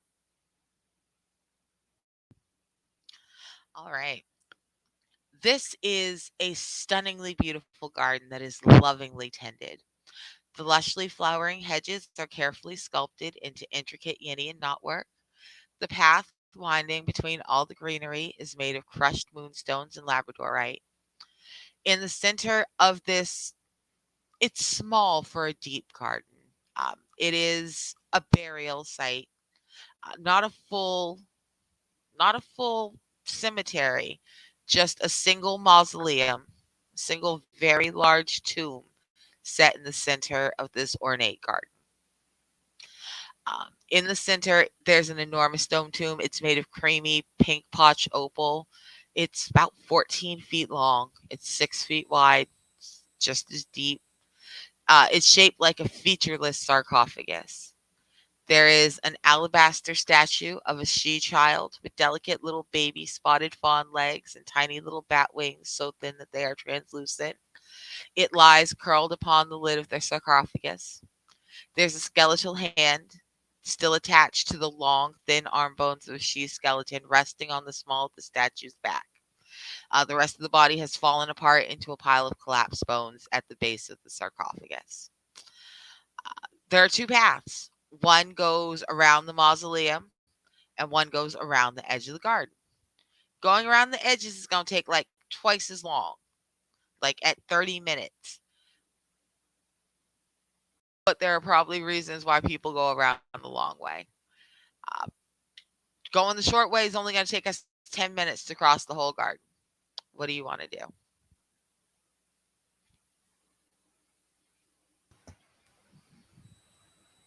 I mean, I'm down for going the short way. I mean, we're not going to do anything disrespectful. We've all seen horror movies. It's not like we're going to be disrespectful in the Have mausoleum. have you ever taken this path before, Arnica? Yes, I know. And I'm like, so here's the thing. There are that sarcophagus. I don't know who's in it because it's none of my business, but also because there are guardians. There are some hybrid beasts in here. I can't see them right now, which means they're definitely fucking watching us. They are big. They have the bodies of wolves. They have two heads. One has the head of a bull on the left and the head of a hyena on the right. and both heads have big, enormous tusks. These things are fucking mean. They're the they're the sarcophagus guard. They're the sarcophagus guardians. I'm gonna be honest with you. I typically go around the long way. I saw them once, and that was enough for me.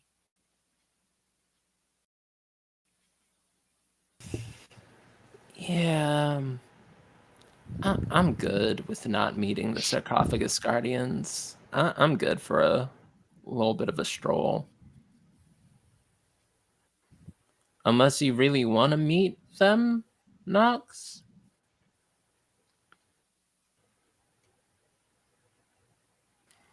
I mean, they didn't sound that bad. Then I Uh, described them wrong. Shears, you're the tiebreaker. Oh, uh, uh, tapping and flip it. I'm gonna roll for this. All right, roll a d4. Evens, we take the short path. Odds, we take the long path. Even. It's a 2. So, Let's go. literal toss of the coin, and cool. We are taking the short path. So I just kind of I do one of these and like so. Here's the thing. We just gotta, as long as we don't get too close to the sarcophagus, we should be good. The fact that they're still mad means there's probably something really good in there. I'm not gonna lie. It's probably not even a body. There's probably just fucking treasure in there. Because the body's on the outside. I'm looking at him. He's right there. And I pointed bones. Uh so if they jump and we gotta fight him anyway, we could technically go get whatever the fuck is in there, it's treasure. Or we can run real fast. I don't know what the fuck y'all want to do. But I'm just gonna tell you right now, if we don't fight them, we're gonna have to run. We're gonna have to haul our ass. Well, I want to Let's steal from a go. dead body. That's mean. That's their shit. That is not my shit. I will Blues Brothers sneak past.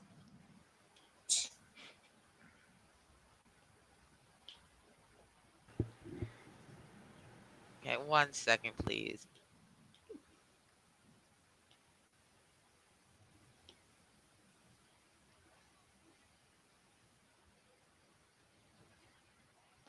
I don't know what is going on, but someone keeps sending me messages, and I had to tell them to leave me alone for a minute.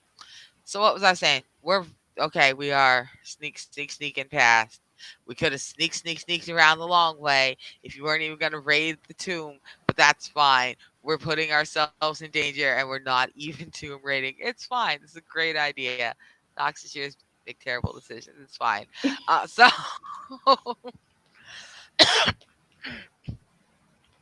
as we head through, we draw we draw about even. Right as we draw about even with the back end of the sarcophagus, there is a ridiculously awful sound. It is the deep, wet snort of an angry bull that has decided to let you know that it has now caught your eye. It is the low, growling, up and down, bouncing in and out of shrill cackle of a hyena simultaneously. There are rustles from the bushes and leaves as from either side. One comes out, if we're coming in at a 6, one comes out at 11, one comes out at 2. They are big and they are just steady watching us.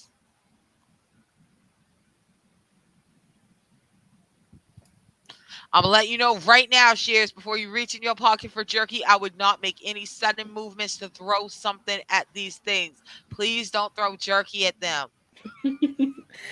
I am just keeping my mouth shut and just hoping and praying that my body language says, look, we are just passing through. We are just passing through.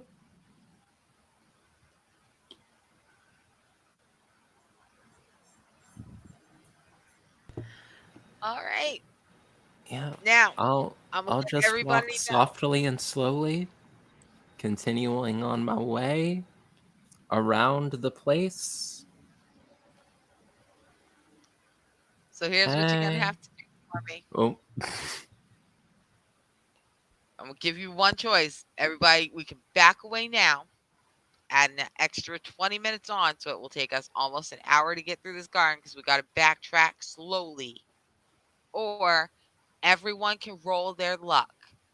If everyone makes it through, then they allow us to sneak past. Otherwise, we engage in battle. Do you want to push your luck, or do you want to go the long way? We gotta listen to the coin flip. We gotta. I was gonna say Um, we have to push her luck, but yeah. like you can't just do the coin flip then go back on the coin flip. You put it in fate's hands. Fate has something in store for us, so we gotta see. Possibly, Woo! yeah. They kind of ass whooping. It's Senora gonna be Fortuna listen. and I are not on speaking terms. Do remember this. Oh, don't say that before you roll. All right, y'all. 11. All right, I have a Knox. 5 and a 6. I'm rolling. Okay, so I'm rolling 2d6. 2d6. Yeah. That So is a 9, a 5, and a 4. so my luck is a 10 and I rolled a 10. Is that a good thing or a bad thing? Shears and Anita have both met their luck. They're both even on that.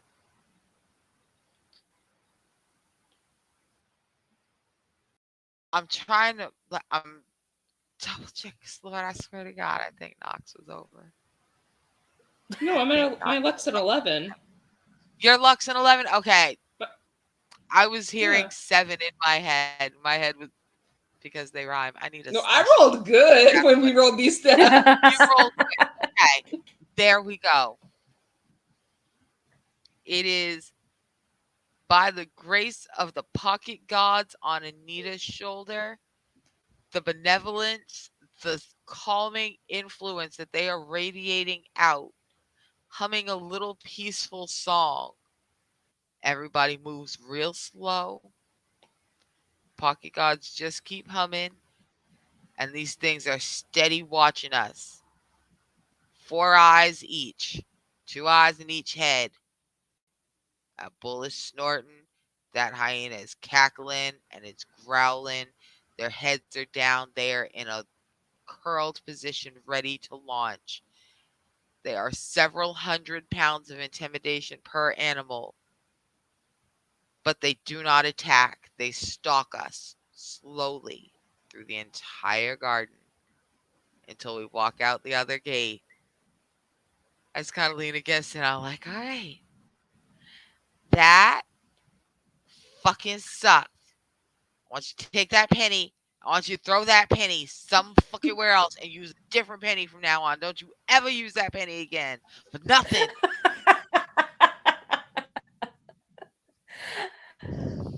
You see, this is why Apollo and I are not on speaking terms. Oh boy. Nicholas, she called him a fuckboy. Well, there's that too. He's a fuckboy. He is. He is. Now we are on the very edge of a small platform. It's not too big. It's probably like 5 by 6 deep. Not big at all. We're pretty close together. And we are in what is called, it's called a tangled madness. It is That's what my mom calls At my the hair. very edges of yen, and this garden belongs on an edge. We might be on an edge. We might be on a place where it dips in real close. But on the edges of yen, things break apart. If you ever played Minecraft in the old days and got to the very edges of the map, where all of a sudden the algorithm would start breaking apart and it would start rendering very strange things, that's what a Tangled Madness is. Whatever system the she used to build yin kind of breaks apart in these gardens. Things grow too big, too small.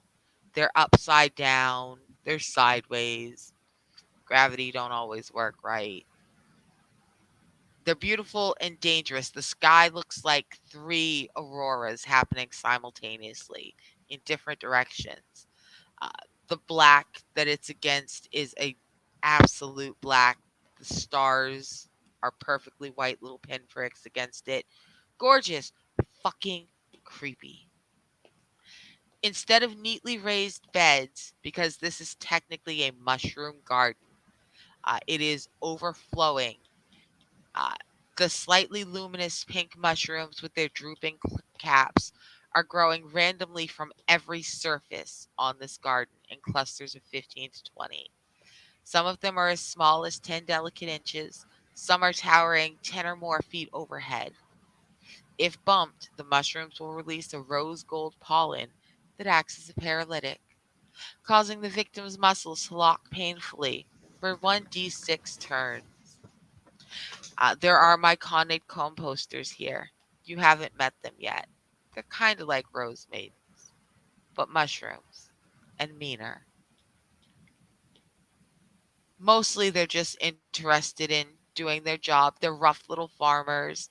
They do they run the compost. It's what they do. Mushrooms break things down. Um, but understand that you are always a thing that can be added to compost. So mind your manners with them.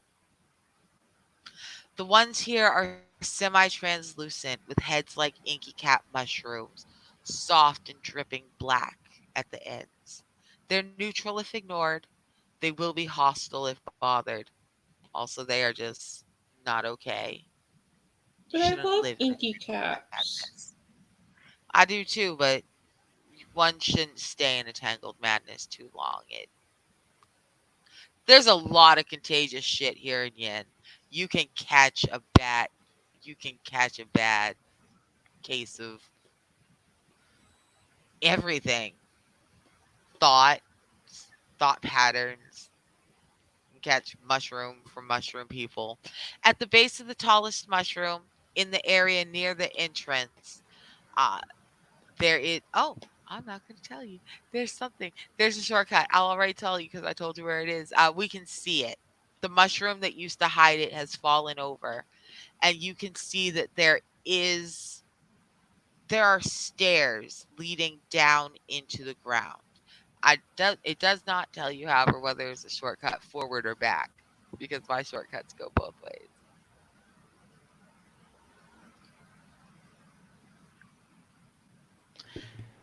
What do you Yeah, want to do? the the more that like we're seeing all of this, we're seeing and like trying to not talk about all of this contagious stuff, the more that I'm thinking we probably shouldn't be bad mouthing the dude that like fires plague arrows historically for his whole thing. Um, but like it gets worse when you talk about it. So I'm not talking about it. I'm just holding it inside and like feeling anxious about it. Uh, Oh, but we oh, lost Shears. oh no. That's all right. Let's give her a second. She'll be right back. We may have to go on a quick pause, but Yeah, maybe not. Cheers, come their back. face sort of like flickers and then like goes out for an instant. Blue screen. They're Oh, thinking about the hot There person we go. again.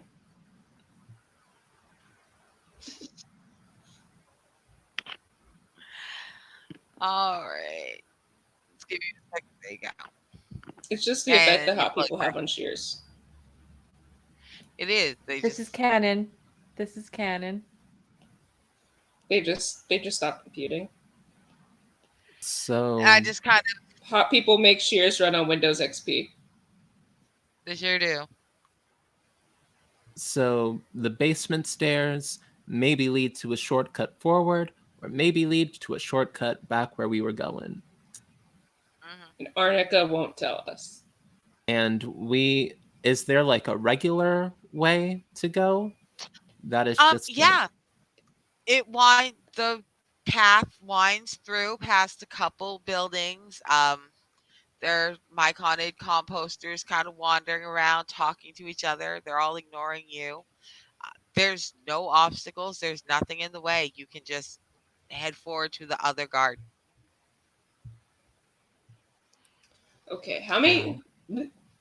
how many gardens have we gone through since we left Luminous Cemetery? This Because is early, this is the third. There are only two left. There's one past this, and then the last one.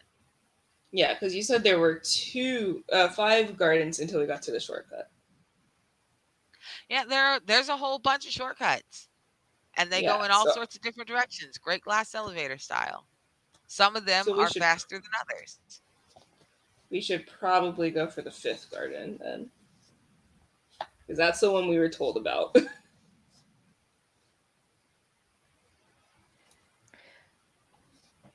Well, I can't put this up to a coin toss again because I'm not risking that. And I see Arnica giving me side eye when I say this. Um, like ignoring this first shortcut is cool with me. I'm good to continue forward. All right, cool. So as you walk past, you can see just barely, if you crane your head and look down, that the stairs lead down into the edge of a black and white hallway. It's lined with tiles, walls, floor, all of it, and it seems to swirl like the old, that twisting tunnel at the fun house at the beach. It looks like that. You would have had to walk through that Samurai Jack time tunnel bullshit had you chosen to go through that shortcut. Uh, So instead, we head forward into. I love this garden. I love this garden. I tell you, as I usher us through, it's a luminous incubation bed. Now they seem to glow extra brightly in the golden light of a very late Yenian afternoon. Uh, time has Time's been moving. It's late afternoon Yen time, which means that we've got about 4 hours until the door closes. So we've still got time, but it's getting late. It looks like evening. It's the golden hour, camera wise. There are flowers towering overhead like small trees. The dangling bells of lily of the valley and hyacinthus color the light along the path. Tubes of clear glass are filled with a suspension of powdered gold in an oily liquid the color of molten emeralds. The air has a visible green haze to it. It smells of mint and peppers. It's so invigorating that it heals the PCs in the party 1 HP per turn, but it also risks causing Yinian alterations for every turn spent in here after that. A Yinian alteration is when you are exposed to some raw, like really raw magic. And occasionally, some places, the water in here was not good. We didn't go to none of the places, but there were places in here where the water was not good. A Yinian alteration will make you part Fey. Yeah, I that'd have be cool though. several. You'd think so, but they would need to be reversed before you go back to Earth. How you gonna explain that one at urgent care, buddy? That's a real good way to end up locked up on a fucking ET style. yeah, you're gonna get ET'd. So It's great in here. Smells great, super beautiful, giant flowers. They've colored the path and the sky like stained glass. But we probably shouldn't stay in here too long. Like, I'm fine, but I assume y'all want to go back to Earth as human as you left it.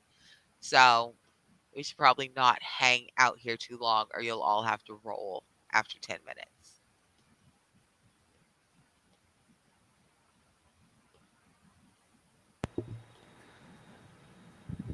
Um, Well, gang.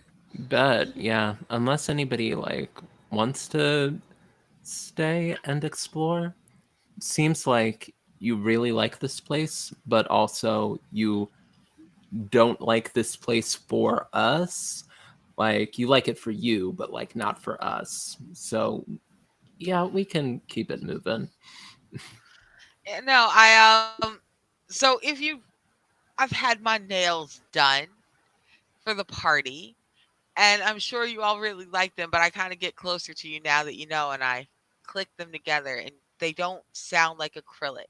They sound like glass as they thump each other. I'm like, yeah, some of these alterations are weird. Probably don't want to take some of these home. Uh, I'm just like, yeah, let's go. As we wander through the garden, approaching the other gate, this garden is technically more than 10 minutes long. But there is a rustling from among these enormous flowers off to the side. It sounds very big. It doesn't sound fast. It sounds slow. It sounds unbothered, but it sounds very, very big. Do you want to see what the sound is, or do you want to try to hurry past? I I'm a would like hurry Oh, to we have see what pass. the raiders. Hello, sound live is. from the apocalypse. Anita! Hey. I said it to Nox. I say it to you. Stop poking the void. it's I the poke you with a sound. stick! The sound might be the vine tsunami. If it is the vine tsunami, it might want to talk. If It it doesn't want to if it might want to talk. Okay, talk, the whole thing is we don't talk. You know what? maybe we You can. know We what? don't talk to it. This is I go. hilarious. You two walked us past a murder tomb. If Anita wants to look at the Russell, Anita can look at the Russell. I want very badly to look at the Russell. Can Shears and I just start walking towards the exit? Well, You sure can. You two look nervously at each other and start kind of walking very fast Anita, towards the I will I pick grab up you my by your cat and I just collar. start I will walking. be right there. I promise. No, no, no. I grab Anita and drag. I would like to Anita. evade. Anita evades. Anita ducks your hand and walks over towards the rustling. Um, as you part the large flowers, and I have approached with you, what you see is you run across another drake. It's the first drake we've seen since the frozen filigree and since the Burncliffe Gardens. And like all the flowers in the incubation bed, he has grown enormous. He has a lizard like body, kind of like a very large iguana. One head, one tail, four legs, no wings, just basic big lizard body. But instead of like a monitor lizard, he's very iguana like. He has iron hard plate scales patterned in red and white and black, like a coral snake. Uh, and he's very smart. Drakes are always sentiently smart unless stated otherwise. And he just kind of looks at us with his big old eye.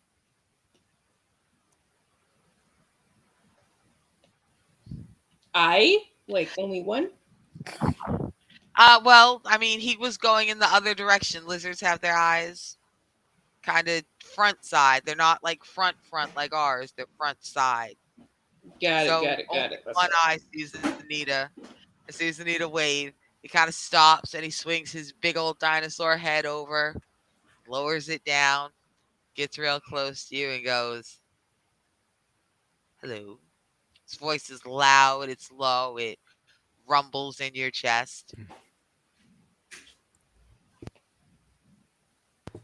Oh, nah. I just heard some rustling, and I was curious.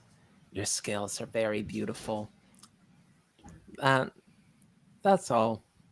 You have a very lovely home, if this is your home. I don't know. It's been a long day. Uh, I'll let you get to it. He chortles way down deep in his chest. Again, it vibrates. You can feel he is so big. He is dinosaur big. Uh, and he goes, "Are such a funny little thing with your pocket gods. Would you? I I love it when little he doesn't know the word human is the thing. He knows that there are things like us and things like him and plants. I said he's very, very smart, but they don't categorize. Drakes categorize things into things like them, things not like them, and plants. You are a thing not like him. But he happens to like things like us. It's one of the reasons such a large drake is allowed to live on such an important road, as opposed to just shuffling the gardens again. And he looks at you and he goes, "It is. It's a decent walk for such a little thing. I would trade you a pocket god for a ride to the far end of the garden. Now, keep in mind, it will take more than one turn to walk this garden. So you're going to have to either ask what the pocket god if he's willing to be traded, or trade him anyway, or risk an alteration. What would you like to do?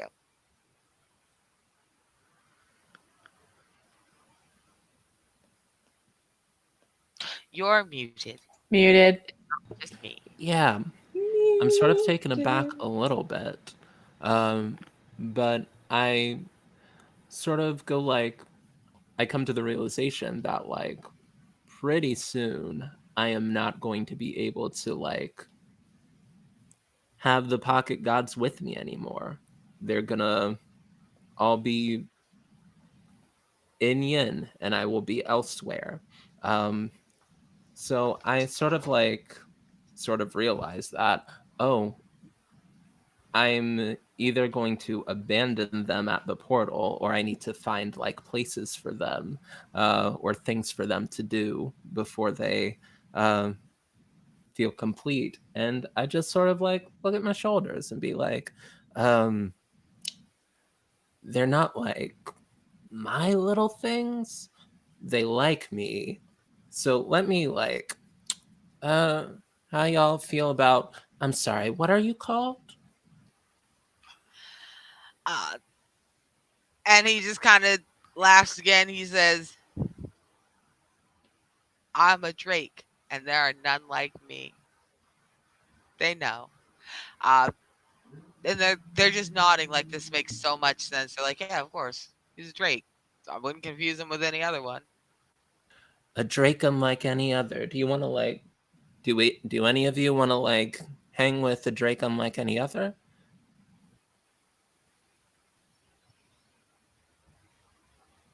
Go ahead and roll your luck for me.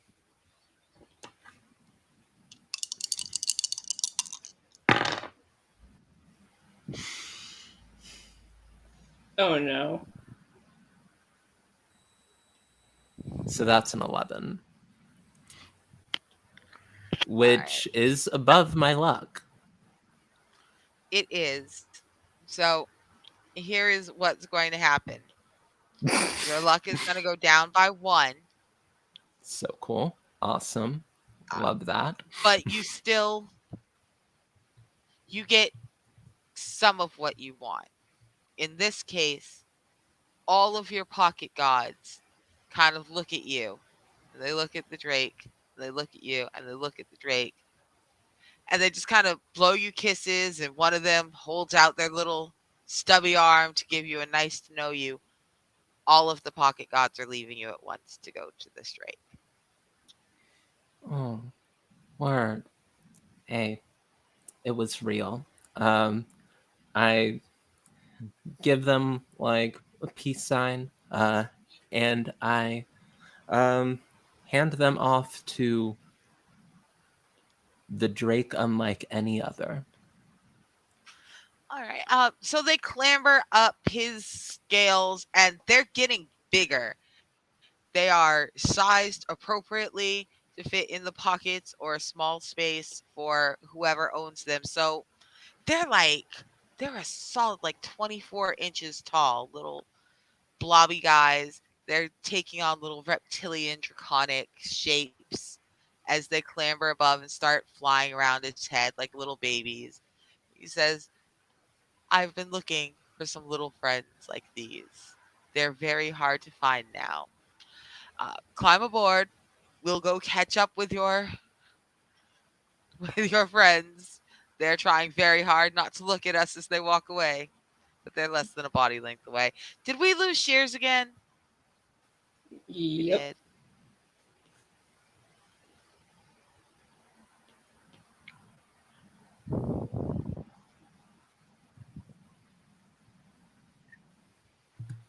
Pay no attention to the producer behind the curtain. All right, that's all right. We're good because all we're gonna do is just the Drake is gonna catch up with you guys. Very little's happening. We'll fill Shears in. Um, Knox, you turn around and there is the Drake has kneeled down. Anita is willing to let us ride it. It's gonna give all of us a ride with its enormous, big drag. It's time to read. It's dinosaur riding time, Anita. Anita's dinosaur riding time. You want to ride a dinosaur, Anita? Let's ride a dinosaur. It's my birthday. Oh, totally. Yeah, we do the bargain. Um, and yeah, I definitely climb on. Yeah, how comfortable is it trying to like find a seat on You these know, things? it's it's not the most comfortable ride you've ever had, but it's not awful. You get kind of you got to shuffle around a little bit, but we're really kind of sitting side saddle on it. We're riding on this giant iguana dinosaur dragon like you ride on a hay bale cart. It's like Mhm. you and I will be sitting facing out on this side on the back. And when we catch up, we pull up in our little dinosaur dragon whip next to Shield, next to Shears and Knox. We just kind of look down from way up there. We're like, so, how you like this charming Drake like no other who has offered us a ride? Aren't you glad we looked in the flowers? We're I giving you, just I'm like giving him h- obnoxious I little just smug like face. put out my fist and like for a fist bump to you beside me.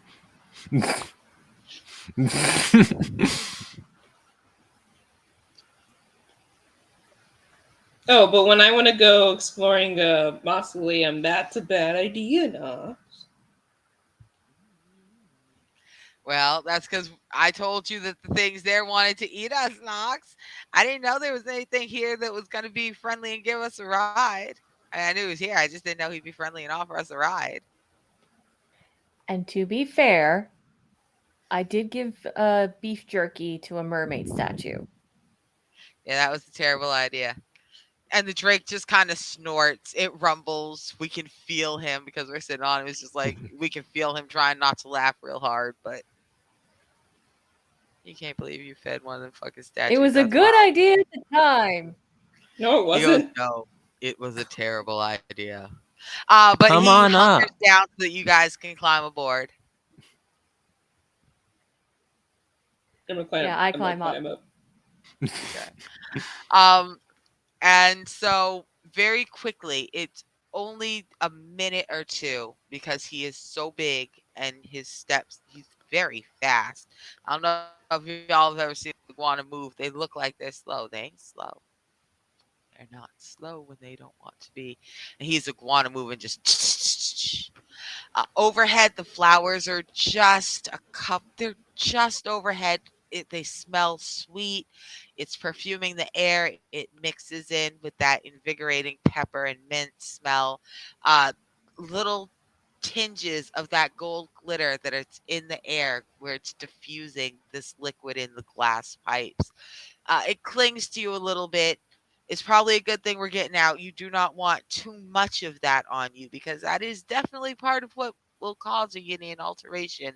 But just a little bit that's on you right now is fine. It looks like disco dust. You look like you've been partying in 2008. It's fine.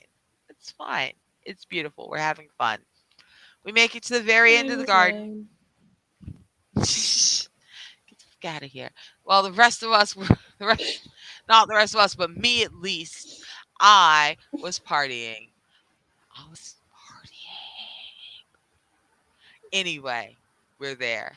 We're at the garden. We're at the gate at the very end. The Drake kneels down, lets us all disembark, uh, gives me a nod, gives the rest of y'all a little boo boo boo. Anita, the pocket gods that have been flying and kind of twirling around its head all come and circle around your head very quickly. They're singing a little dragon baby goodbye songs, chirping and trilling, and they just loop your head once and then fly off with the drake.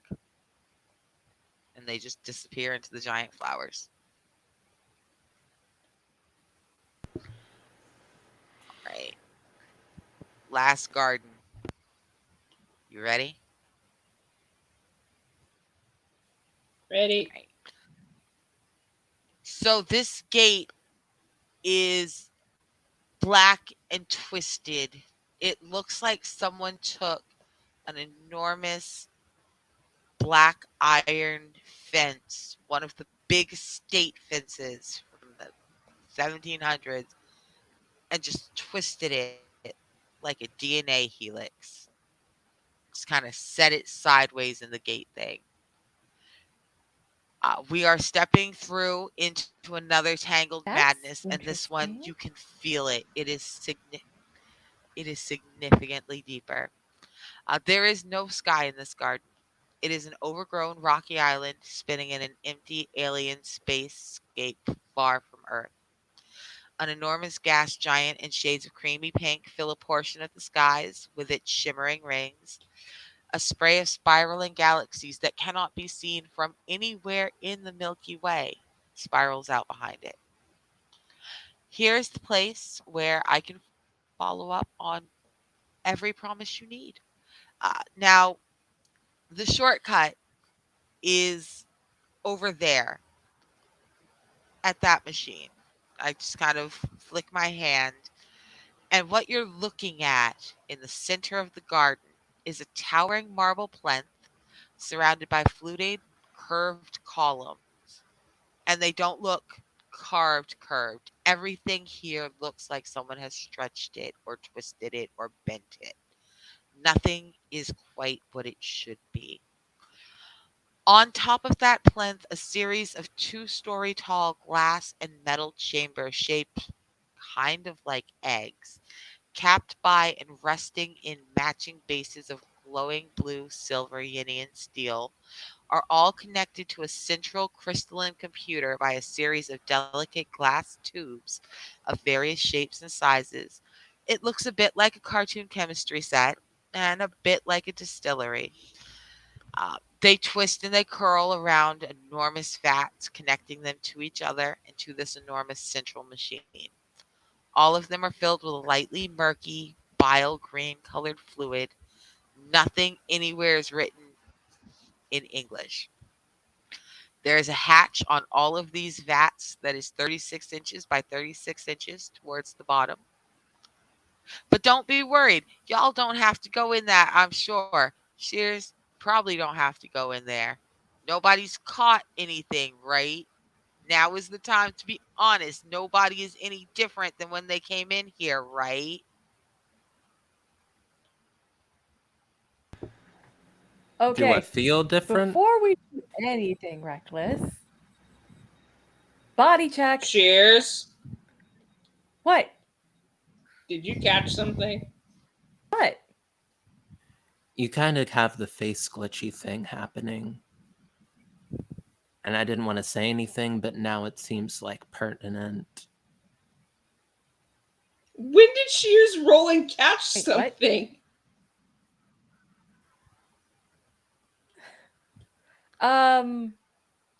I'll be honest, friend. Arnica, I can't is tell that I'll if face your face did glitching? that before or after. I mean, it's not now, but they've been looking at your face kind of funny. All I can say is if it did that before you came in here, good. I don't think you I don't think you've been replaced by a changeling, and I'm just getting real close. I'm double checking. I'll Like, can I put just down the ruby lorgnette and just look at all of us. Anything funky? When the hell Cheers? would Does your Shears aura have look caught the same as something? the first time? I don't know. My aura is constantly fluctuating as if it were a glitch in the system. And through the ruby monocle, you see my features are a little more she.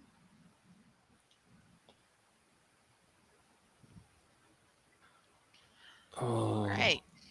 Shears caught a computer virus. That explains their internet. I'm fine. When the Um, hell did you catch something? have I I seen didn't an catch image of the anything. I mean, like, she? Have I seen an image of the she to be able to like connect that like, oh, Shears is looking like the she in the magic glasses? No, now there were a couple places you could have seen some images of the sheep, but we did bypass all of them, which is probably for the best. They were wild. Um, But no, but Shears looks like they're changing. Definitely. I'm fine. all right. When the fuck So did you catch something? Through some weird worlds. don't worry about it. It's super easy. It's I mean, super easy to do. It's like catching a cold, but worse. And I come over to you, Shears, and I just kind of look at you and put my hands on your shoulder. I'm like, we can do two things here, buddy.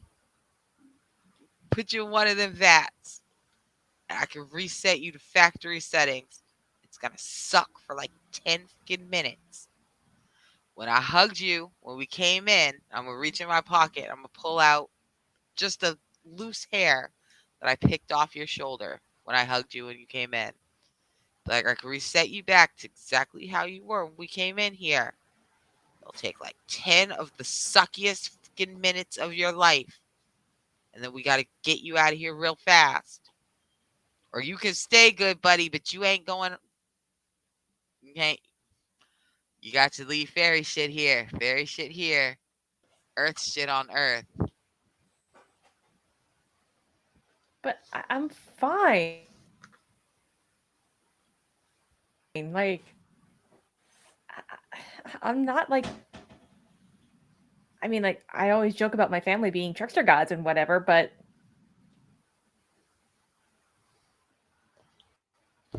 I take I out mean, the that's not that's camera on nothing my wrong.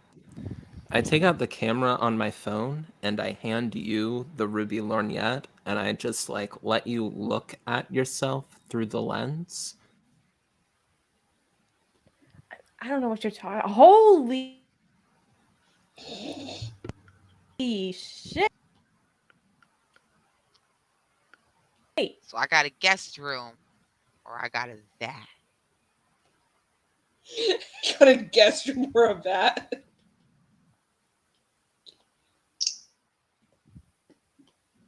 I mean, you did kind of have something going on with that hot tree.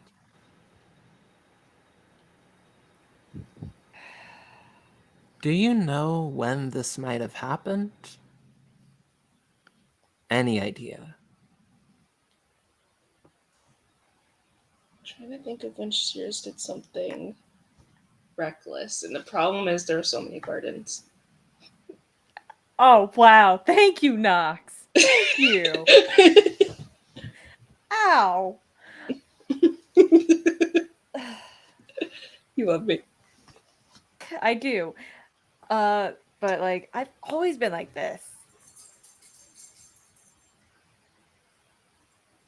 And that runs in the family.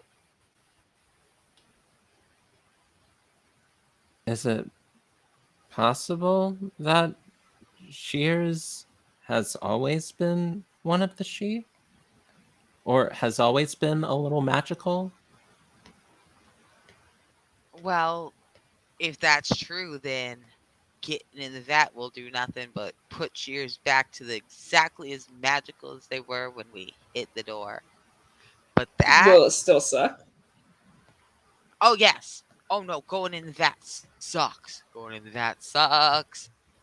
I did it once and I Like getting haven't your bothered bikini doing it line again. done. It's not fucking worth it. Oh, God, you gonna hate it. Oh, Boog, you gonna fucking hate the vat. Uh, okay.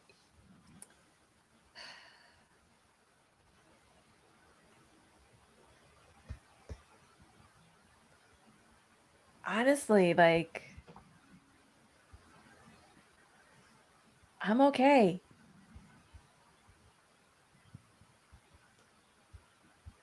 I'm fine. I look at I Arnica. think Why that are you putting Arnica your hand, your I head in think your that Arnica hands? is gonna I'm fight fine. you if you try to leave without going in the Without vat. going in. Oh my god, where's the vat? I'll cannonball into it.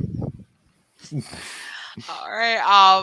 So the the prickling of the ground, the edges of thorny vines that had started to break the ground at my feet recede back into the ground.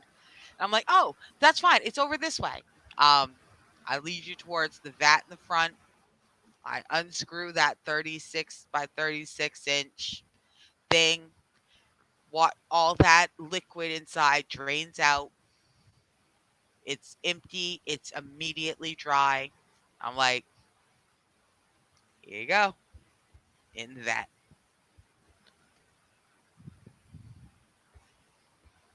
Take my glasses and take my bag, You're still and my friend. I just look at It's gonna Arnica. be fine. Arnica, we're gonna have to talk about the thing with the thing coming up from the thing sometime. I mean, yeah, mate.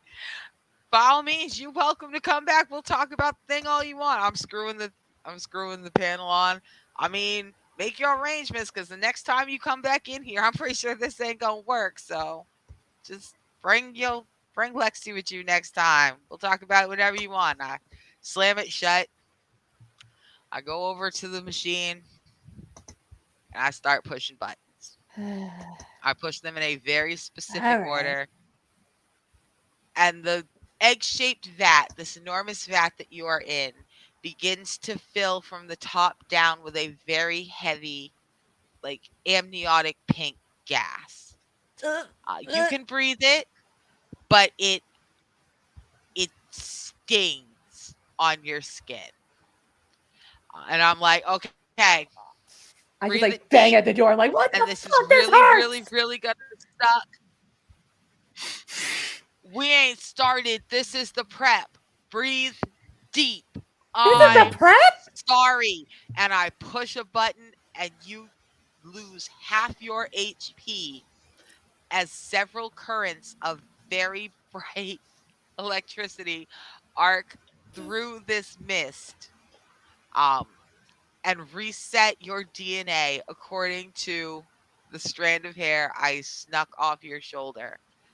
Um, while every bit of paranormal ancestry you brought in with you is still there, it's kind of like we hit pause on it.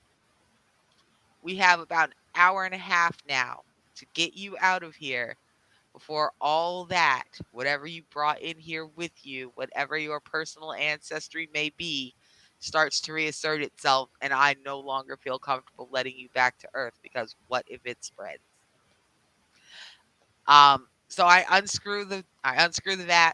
We get you out. You are at half HP. I'm like, I'm really sorry. Oh, oh, you owe me a drink. Oh, Oh, I do. I definitely. oh, that like when you That's go to my bad. pole class and you're taught how to sit on the pole.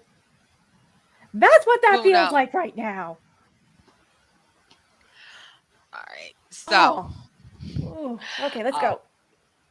Take my glasses back. there is, I hand you your glasses back. There is a grate at the bottom of the giant computer. It's a little bit bigger than the ones to get us into the vat.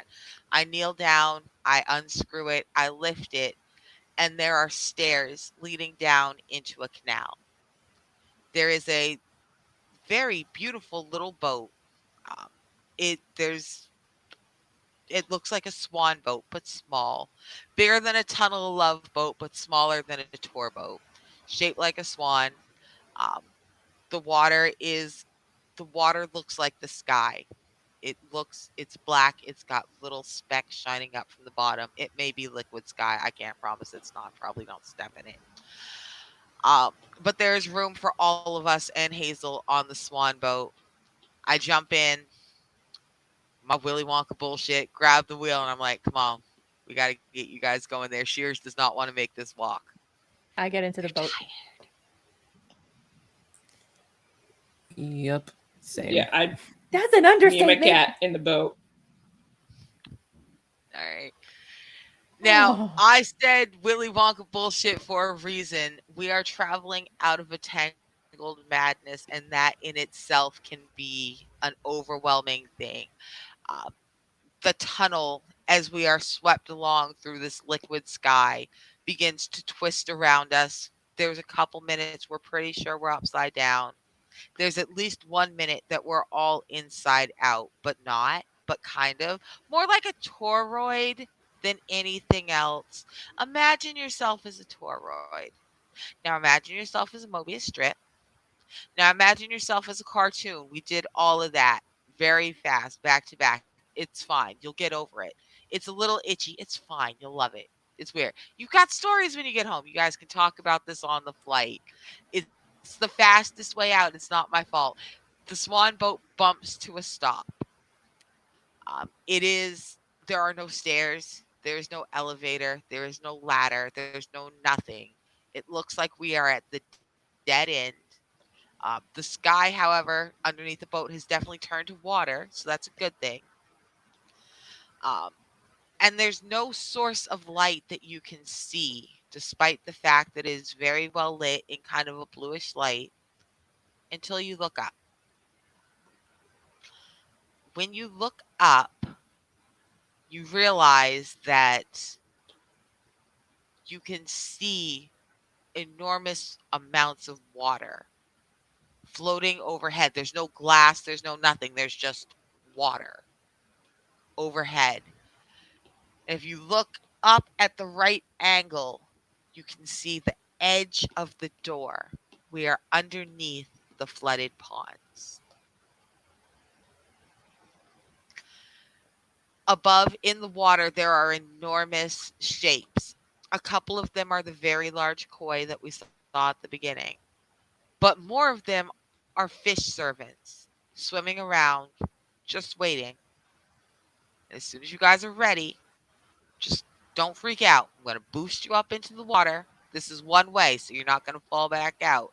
As soon as you break that first surface of water, it's going to suck you in. It's going to be like you fell into the water, but upside down. You're going to be falling up. They'll catch you and bring you to the surface. Don't panic, okay? It's the fastest way. This sounds fun. I'm just gonna dive in with my cat. All right, so Nox, uh, you're going to stand on the edge of the boat and just kind of jump upwards, huh? All right. Mm-hmm. Nox is caught by the magic of this and is indeed, it's like you watch her fall into the water, but fall up. She breaks the surface backwards. She's sucked in. It's fine. Two fish servants swim over. They get her. Nox barely even has time to feel like, ooh, am I holding my breath too long? They just whoosh. Before you can say anything, they're at the surface together. Um, where does it seem like you're coming with us to the door, or are you? Is this where we Yeah, say goodbye? no, I go ahead. I lace my fingers together. I'm like, I'll walk you guys to the door. I got manners. Do you need a boost? Uh, I'll take the boost. All right. I give Anita a quick alley oop. The second your fingers touch that water, it is the same. You fall upwards. You are sucked in. You do not have time to panic. Fish servants with their little hands put their little hands right underneath your arms. They help you to the surface very quickly. The sun is warm. The air smells good. You can see Portland, Maine through the door. No one's looking in, but you can see out. And things just look fine. It looks a little different. The sun's a little bit different. It's definitely a different day. Time has definitely passed differently. Yeah, but that's fine. I booked your hotel rooms for several days. Your stuff's exactly where it should be. Everything's fine. Uh, at the top, there are frog servants. They've already helped Knox onto the hillock that holds the door. They're helping you up onto the banks. Shears, you ready to go? I look up and then back at you, and I'm like, well, shit.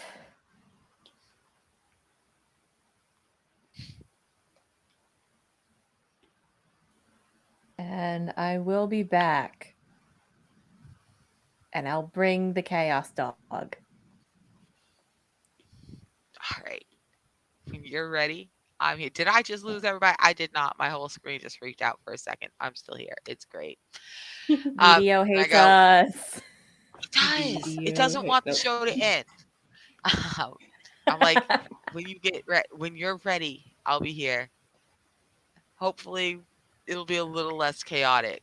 I think I might have an idea what's going on. We can talk about it next time. And I give you a I give boost. you a You hug. touch the water, right? So I give you a hug and I swing you around at the end of that hug, and I use that momentum to just kind of boost you up into the water. You You fall hear up me backwards. whoop. You just hear me whoop as I'm yeeted. And I just give myself a little running boost myself, little running step up onto the side, jump, and I'm sucked up myself. By the time I make it to the hill, you're all standing there at the door. I give you all big hugs. It's been amazing to see you. The animal servants have carried anything you left behind. They've packed up some food. So they've made y'all to go plates. They got y'all stuff ready. Anita, your clothes are ready. They wove you a beautiful robe and caftan set with some palazzo pants because I think that's the most elegant outfit anyone can wear. I was raised by the Gold Girls and I don't give a fuck. I love I love a tunic and a caftan and some palazzo pants. I think everybody should wear them. It's a perfect uniform. There's so much space in those clothes.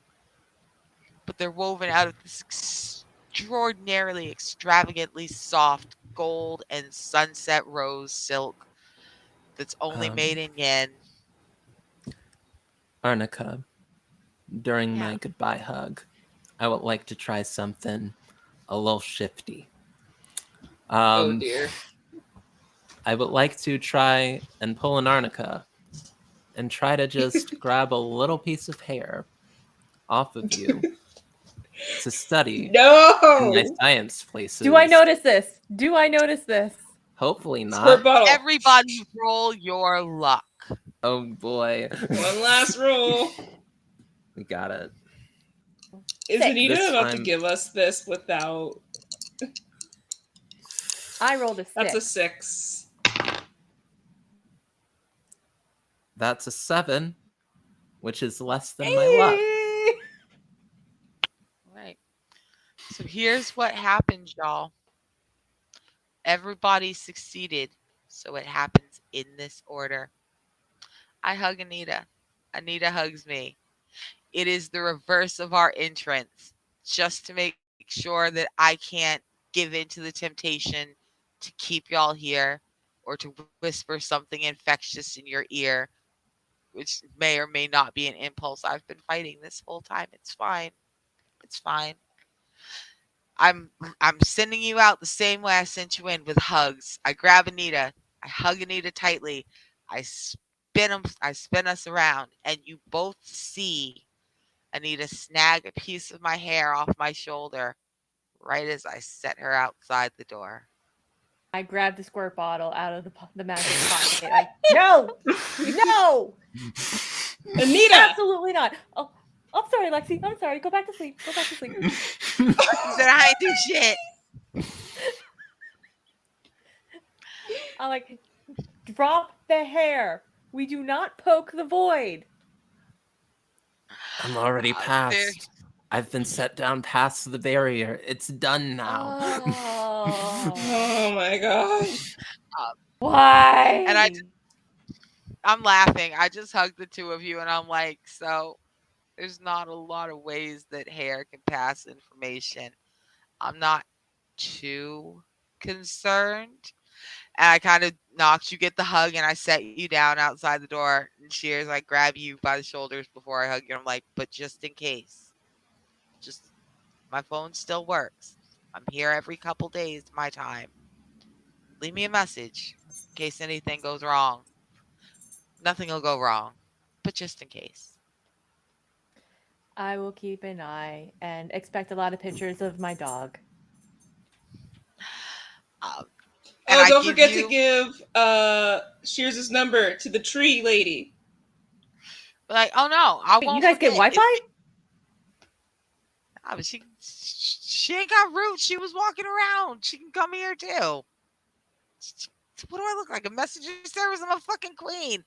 I give you a big hug, spin you around, set you outside the door. Um, and as you guys watch, I wave and I smile, and the door shuts itself. Uh, it was open from my side, but it seems to swing shut from yours, right past your face, so close that it ruffles your hair, slams shut, and there is a wall, a plain, unadorned wall enclosing this very small garden behind the church on Congress Street. Yen is no longer there. It will be there again at some point, but it's not now. I turn to Anita and I just say, put the hair down, You know I please. can't do that. Oh my I don't know god. some things, but somebody does. And somebody I will will believe buy you me. ice cream if you And with drop the hair. and with that, with Anita refusing to drop the hair, with Shears promising ice cream, and with Knox wondering what the fuck she's going to do next. Does she even care? Fuck it, she's gonna go hit the pawn shop on a couple streets up. She's gonna pay her loans. She got gems. With that, we're gonna go ahead and end this birthday party and this birthday celebration because we are in fact running late. So Yay. thank you all so much for coming through. Thank you, Raiders from Onyx Path, who I didn't say hi to earlier because I just saw you. Thank you, everyone who has been here for the entire birthday party, who has shown up fashionably late, who popped in early and then left. All of you. I appreciate you having been here. And thank you to my three special birthday guests, Shears, Anita, and Knox. Let's go ahead and do super quick goodbyes, guys, because we are running late. I will drop a couple announcements and then we will be out the door. We'll do a raid somewhere, but I don't know where yet. I'll let someone surprise me. Let's I'm start Anita. with Add Anita the yeah. lesbian. I use she, her pronouns. Just find me at Anita the lesbian. Knox, go.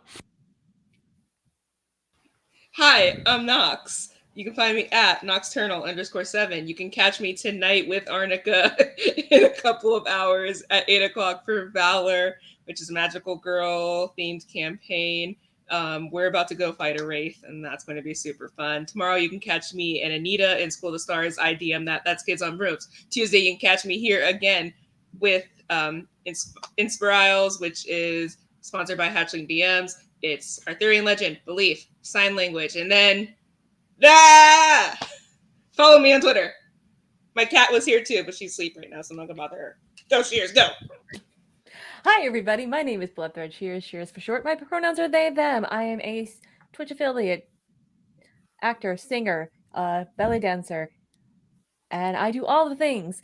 You can find the link tree in the chat because, like my fictional self, I am Legion. I go by many names. And if you are in New York on June 3rd, I'm performing live. We are doing a tribute to Farid Al Atrash, a very famous oud player, and I will be performing one or two pieces depending on how much time we have. So, all the information will be put up on my Twitter.